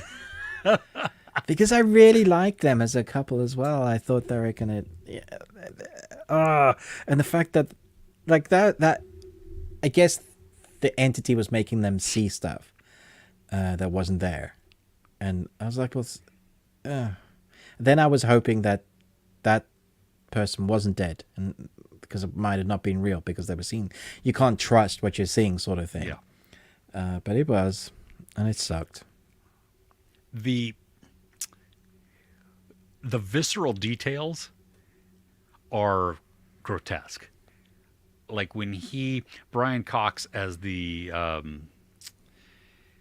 coroner, is cutting open parts of her stomach. Oh, as they piece together the pulling- investigation, they say like when they start peeling like skin or stuff, and they're like, she technically should be alive because of what's happening, but you look at her innards, like, but she's been tortured completely and assaulted, and like as they investigate, as they take like bits out, and yeah, that bit when they're doing that, yeah, it does make me gag. I hate stuff in the mouth and throat that they blur. It's nasty. Oh, yeah, when that fly comes out. Ugh. Yeah, that's not okay there.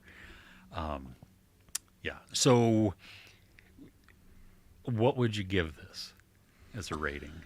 I thought the acting was great. I thought the storytelling was excellent. The makeup design, the puzzle piecing. Yeah, it's a solid 4.5, maybe 5. It's very good.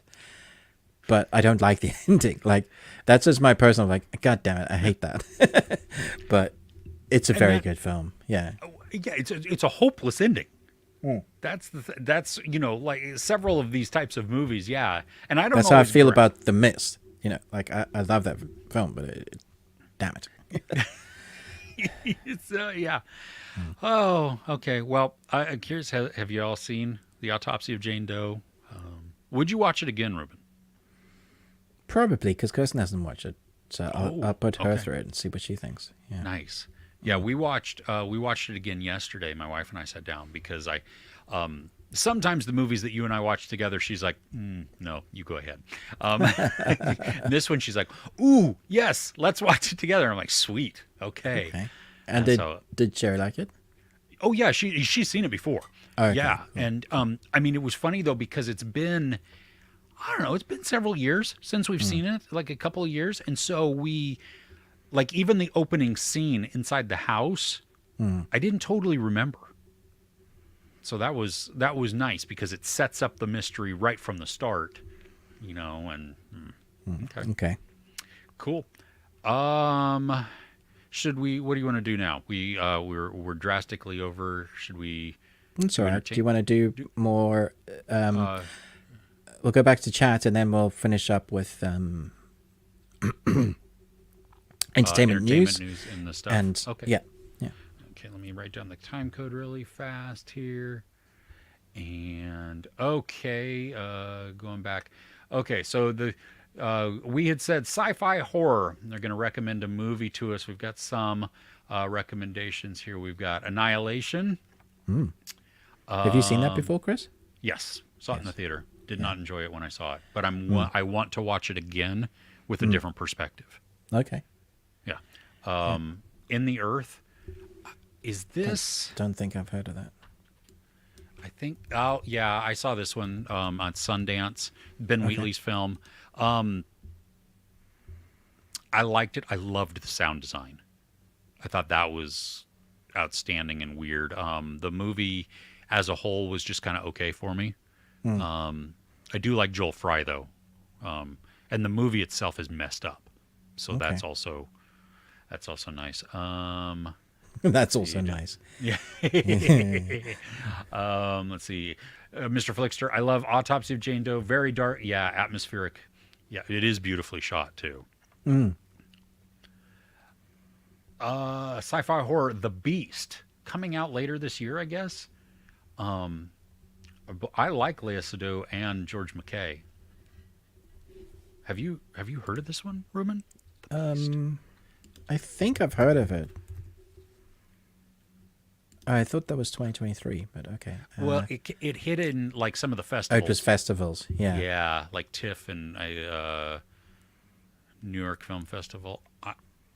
Near future, which artificial intelligence and control of everyone's lives and human emotions are perceived as a threat. We've Ooh, had a few of those films before. yeah. So it's. I mean, it's like at the premise, Fahrenheit 451, and then what? The one with Gunkata, Christian Bale. Equilibrium. Yeah. Equilibrium. Yeah, I love that one. Same thing. Yeah. Tuskegee Airmen is on Max. Oh wow, Masters of the Air got to buy Memphis Belle immediately. It's been like forever since I've seen Memphis Belle. Yeah. Memphis Belle's great. I've seen Red Tails as well. I have too, because that's George Lucas, right? Yeah, I think so. It was pretty good. Yeah. Okay, I remember seeing it, but I don't. And then Tuskegee Airmen, I'm gonna have to look for that on Max because I don't think I've seen that one at all. Let's see. Zed was born in '93. You make me feel old. The Shining released it wasn't appropriate for fans nor the media. It wasn't appropriated. Wasn't appreciated. Back in the '80s, Stephen King did not like. He still doesn't like it. No, but he Stanley loves the sequel. The prequel? The sequel, yeah, Doctor The Sleep. sequel, yeah, Doctor Sleep, yeah. Well, and because Mike Flanagan first wrote to Stephen and had conversations, and then he was so close to the book too. Because I read Doctor Sleep, and I was actually impressed that the movie was complementary to the book. I mean, it kept I'm the a big spirit fan and of Doctor everything. Sleep. I thought that was really good. Yeah. No. Mr. Flickster recommends Craving. That sounds like Raw, which was... I loved Raw. I thought that was I know excellent. you did. Craving is 2023. Group of drug addicts besieged by a group of mysterious figures inside a rural bar. Oh, withdrawn starts to set in, and secret one of them is Carrie starts to destroy them all. There is a movie that looks... Oh my gosh. Gravy? Is that what it's called? Yes. From 2015. Gravy, Craving looks like a horror ripoff of the horror comedy Gravy. Gravy was stupid, but it also had some fun moments in it. Yeah. Yeah. Okay. Yeah, Shogun. Yeah, that starts this week, hey? Yeah. Oh my gosh. I think it's the 26th or something. So a couple of days. Tuesday? Yeah, that's... Ooh, we're looking for it. And everybody, the few people that have seen it are like, yes. Wait, some people have seen it? Some of the bigger outlets and stuff. Yeah, I don't know how. I don't know how. I didn't think there were screeners for this. Okay, I cool. didn't think so either, but yeah. All right. Zed. Hey, yeah, appreciated. No worries, we got it. You're totally good there. Oh, sweet. Okay. Talk to you later then, Zed. Thanks. We'll see you next week. Leviathan. Dude, that's been forever. That's Peter Weller, right? Like, that's from... I remember seeing it. I've seen it like 2 or 3 times, and I still couldn't like play out the movie because I think I always intersperse that with Abyss. Did you look it up? Is Leviathan? Yeah. Is that That Peter is Weller? the poster. That is the poster I was thinking about. Okay. George P. Cosmatos, David Webb, Peter Weller. Yeah. Okay. Yeah. Cool. That's old, I like that one. too.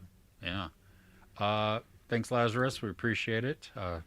We thank you for sticking around, for watching us. Okay. We'll go back to our... Yeah, let's do a quick bit of entertainment news, and then we'll do what we're looking forward to. Yes, let's do that. I have one thing of news. Okay. What's your one thing? Well, I'm typing. You go first. Oh, you want me to go first? Yes. Okay. So Gladiator 2's budget was reportedly 165 million, but now has skyrocketed to 310 million. This is partly to do with the strikes and stuff, but this makes me really worried because I didn't think it was a good idea to do a sequel to this in the first place. It just, like, it was such a unique story and ended so brilliantly. One of the best films, if not the best, from Ridley. And I guess it won't be the same characters. It'll just be in that world. Maybe if it's, I'm not sure who. Like, I don't know much about the story, but I don't know how, in what cinema is at the moment, it's going to make its money back.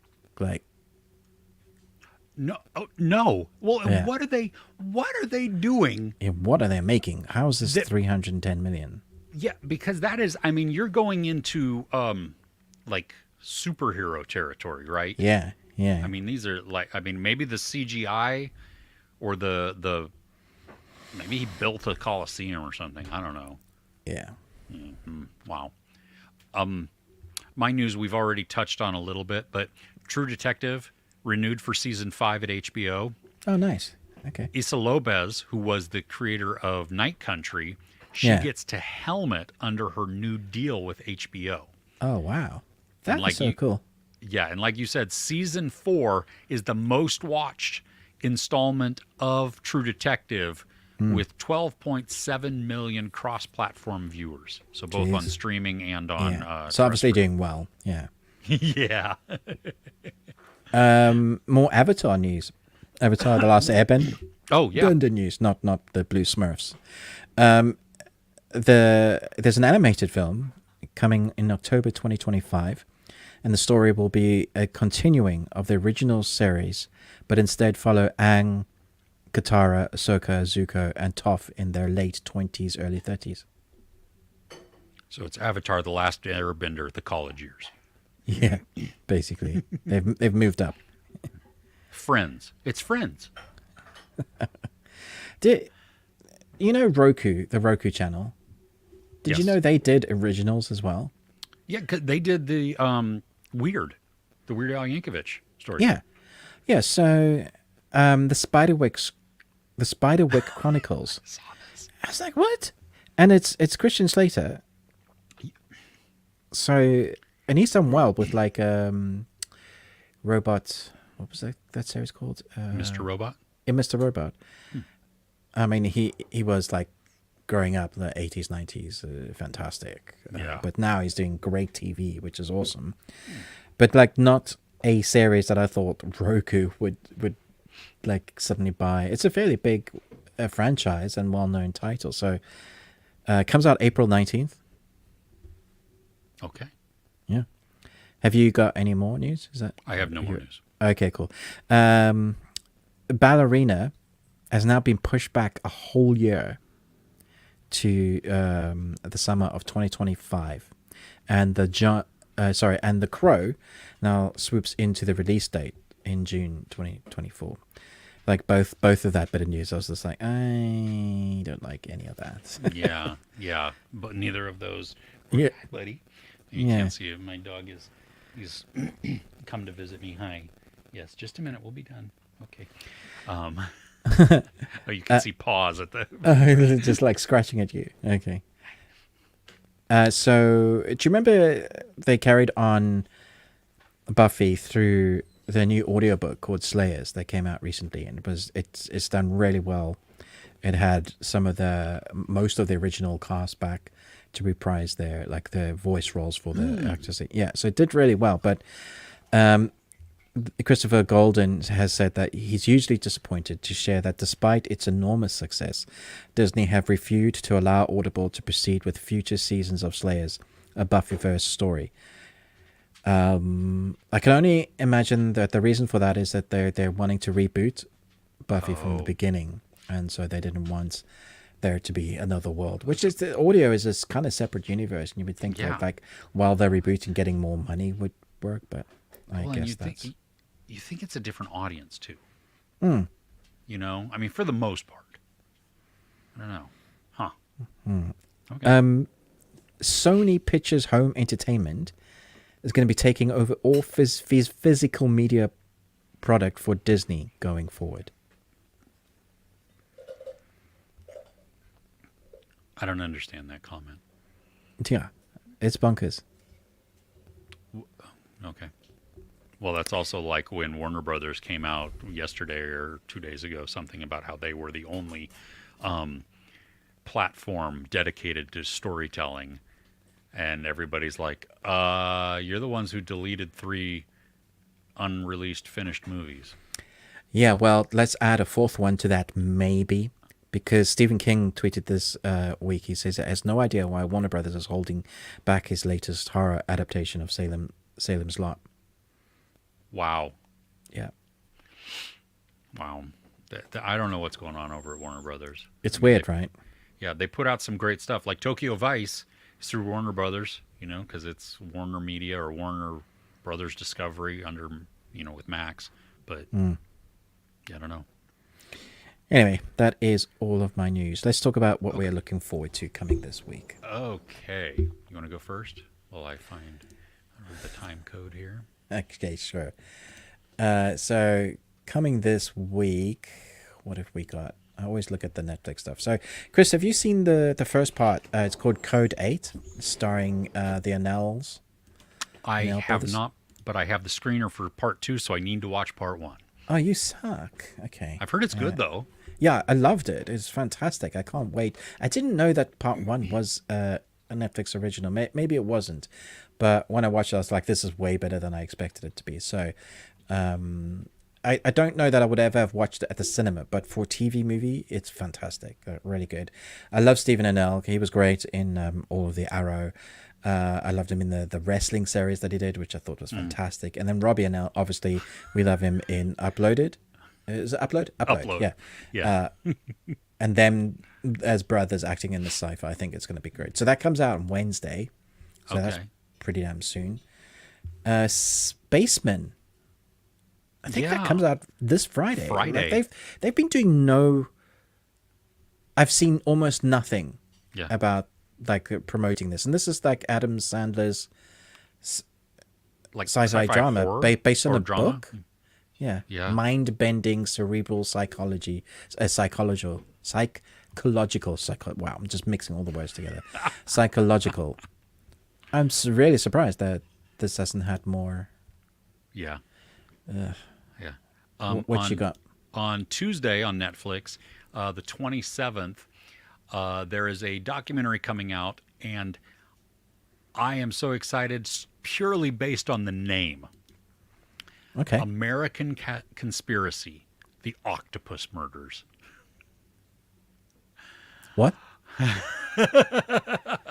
When journalist Danny Casolaro was found dead in a hotel bathroom, police ruled it a suicide. His family and colleagues believe he may have been murdered for investigating a conspiracy he called the Octopus. What's this on? Netflix. Oh, I'm sold. I want to watch this. Hidden organization connected to stolen government spy software. Wow. Yes. So, sounds good. But yeah, I'm looking forward to that. I've been burned by Netflix documentary before. True. I was wrong. It comes out on the 28th, not the 27th. So Wednesday, okay. not Wednesday. Okay. There's another Netflix series that comes out this Friday called Furries. Furies. No, Furries. I want it to be furries. They'll be way more entertaining. You're going to get all kinds of people disappointed there. Yeah. No, Furies.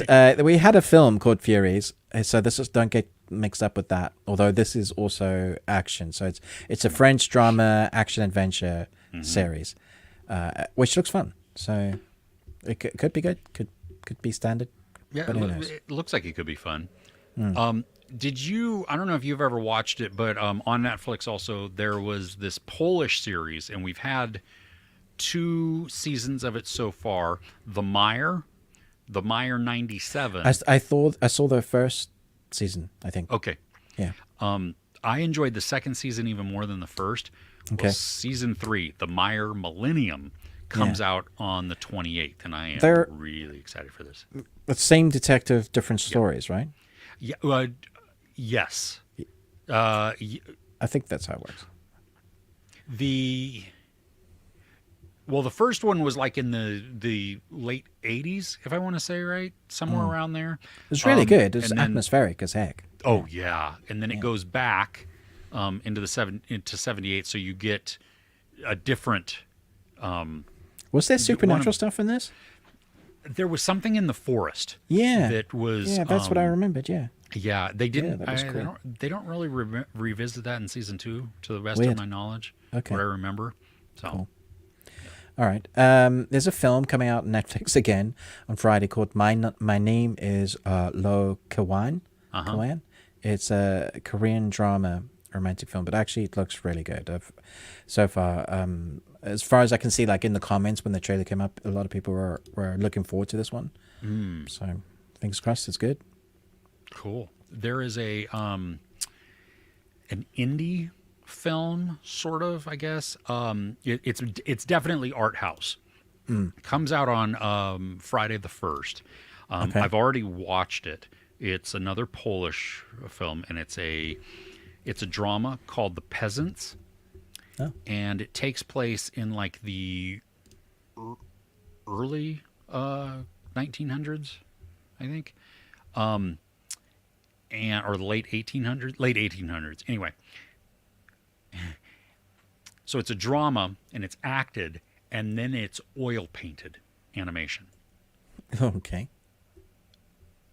This thing different. is beautiful All to right. look at. I mean, it is outstanding from a visual perspective. And that comes out on what? Friday the 1st, at least here where I'm at. I Is don't it know cinema what kind of- released? Yeah. Oh. Yeah, but it's going to be at art house theaters more often than not, because this is not a Right. this is not a mass market Okay. a movie Yeah. by any means. June 2. June Yes. Part 2. That comes out this week. Yes, I have my tickets. I'm going to go. So, Yes. The Wicked Little Letters, is that out yet for you? I don't know. Okay, that's just come out, yeah. Oh. That stars Olivia Colman, Timothy Spall, Ellen Atkins, Gemma Jones. It's that 1920s English seaside Oh, you town were telling me bears about that, witness yeah. to a dark and absurd scandal in the righteous mystery. I've seen the trailer, and every time I watch the trailer, it cracks me up. So I didn't get a chance to watch it. I was just shattered. I didn't have time. So that is out at the moment. Okay. There's a series coming to Netflix on Thursday the 29th. If I remember correctly, it's German. It's called A Round of Applause, and it's very quirky because it's a father, mother, and son, and the young son believes that he has been reincarnated from an orange.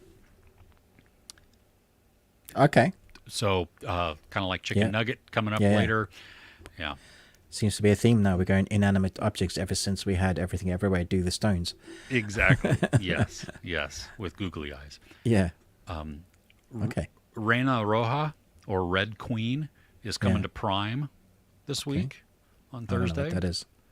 The Spanish something. I don't know. Okay. Drama. Cool. Yeah. You have more? No. Oh, this one I'm really looking forward to because it's got Noel Fielding in it. The Completely Made Up Adventures of Dick Turpin Oh, that's this week? Oh, on geez. Apple. Okay. Yes. I am just excited for that one. And also, even though this has come out in other parts of the world, most of the world, it is coming to the U.S., which I think it had already come to the U.S. at one point, but it's coming back to Netflix. Season 1 aired at the beginning of the month. Season 2 at the end of the month. The Tourist with Jamie yeah. Dornan. Nice. I'm looking forward to seeing how this wraps up. Yeah. So we'll Okay. see. Cool. That's all Should I got. should we go finish up with the comments? Yes. Okay. Let me see here. Do, do, do, do, do. Like, Mr. Flickster has lost faith in Warner Brothers. Yeah. I yeah, don't blame you. Yeah. Because they've just made some really bad and weird decisions. Very odd decisions. Yeah. Let's see. Looking forward to Imaginary. Oh yeah, Imaginary. That one is kind of freaky and messed up. It's not If. Don't It's mix not up if. those two Yeah, movies. it can be very, very easily mixed up. I'm hoping this is better than the girl that danced The puppet that everybody said was Oh gosh, amazing, and it was Megan, that was actually a terrible Megan wasn't movie. good. I don't know Yeah, why people love that film. yeah. Okay, Did you watch Orion in the Dark, Ruben? I did I not. didn't get to it. I wanted to, but I just didn't get to it. Looks cute. It's DreamWorks. So, yeah. Yeah, no, I haven't seen it either. Uh, oh my gosh. Okay, so streaming India. Very excited for HBO, The Regime. Yeah. I've watched episode 1, and I'm watching it, and I'm like, what? I don't even know what this is about. I mean, I saw the trailer, but I'm like, this is weird. IMDb rated it or listed it as like a drama. They classified it as a drama. It is not a drama. It is a quirky dark comedy. Oh, really? Oh, that's interesting. Okay. And Kate Winslet, now I've only seen episode 1 so far, but Kate Winslet is, When she does dry comedy, she's brilliant. I don't know if you ever saw her in Extras with Ricky Gervais. I didn't see that, no. But she's she's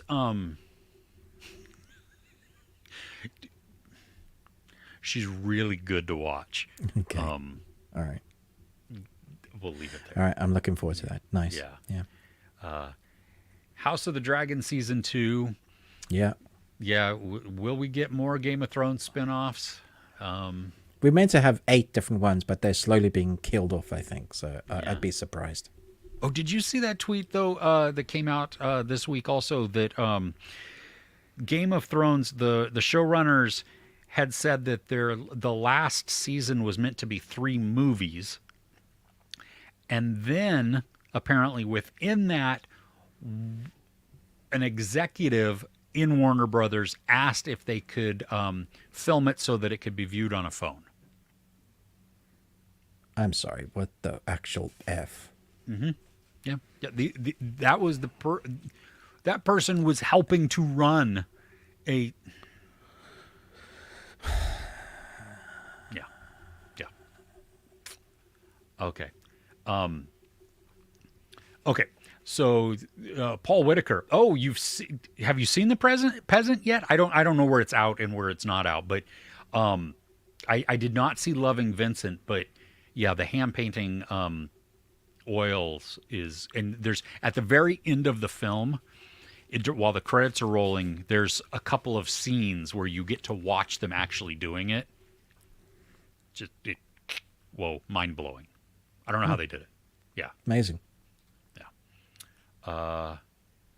Marmalade. I think I've heard of that. Bleeding Yeah, I heard Love. of Marmalade. Yeah, I've heard both of those actually. Okay. Yeah. 3 stars, like decent. Okay. Good. Thank you.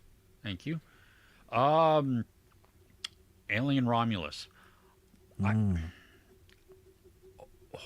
We'll see. I'm looking forward to this because this is in different hands, and I think that's a good thing. And it's like different concept too, right? Yeah. Okay. Yeah. Yeah. So I think this could be fun. They need to go like a similar way as they're doing with the Predator. yes, they do. Because that has been the right decision, because they're standalones and yet still tied. Yeah. It's working works. well. Yeah. Yeah. All right. Well, Cool. everybody, hey, thank you so much. Don't forget to like, share, subscribe. We have loved having everybody on the stream. Don't forget, we have our Patreon opportunity, patreon.com/thebeardedones, as you can see on the screen also. It's £1 is the entry point there. We have some that are outside the paywall. Over 95 videos, which is insane. I don't know how we've done all of those. I think Ruben's just lying to me, and he just keeps duplicating videos. So we really do thank you. You can check us out on our podcast also if you want to re-listen to this or even listen to old episodes. Anywhere you can access those is great. And thanks, Anna Elena. Thank you. And we will see you all next week. Okay? Take care.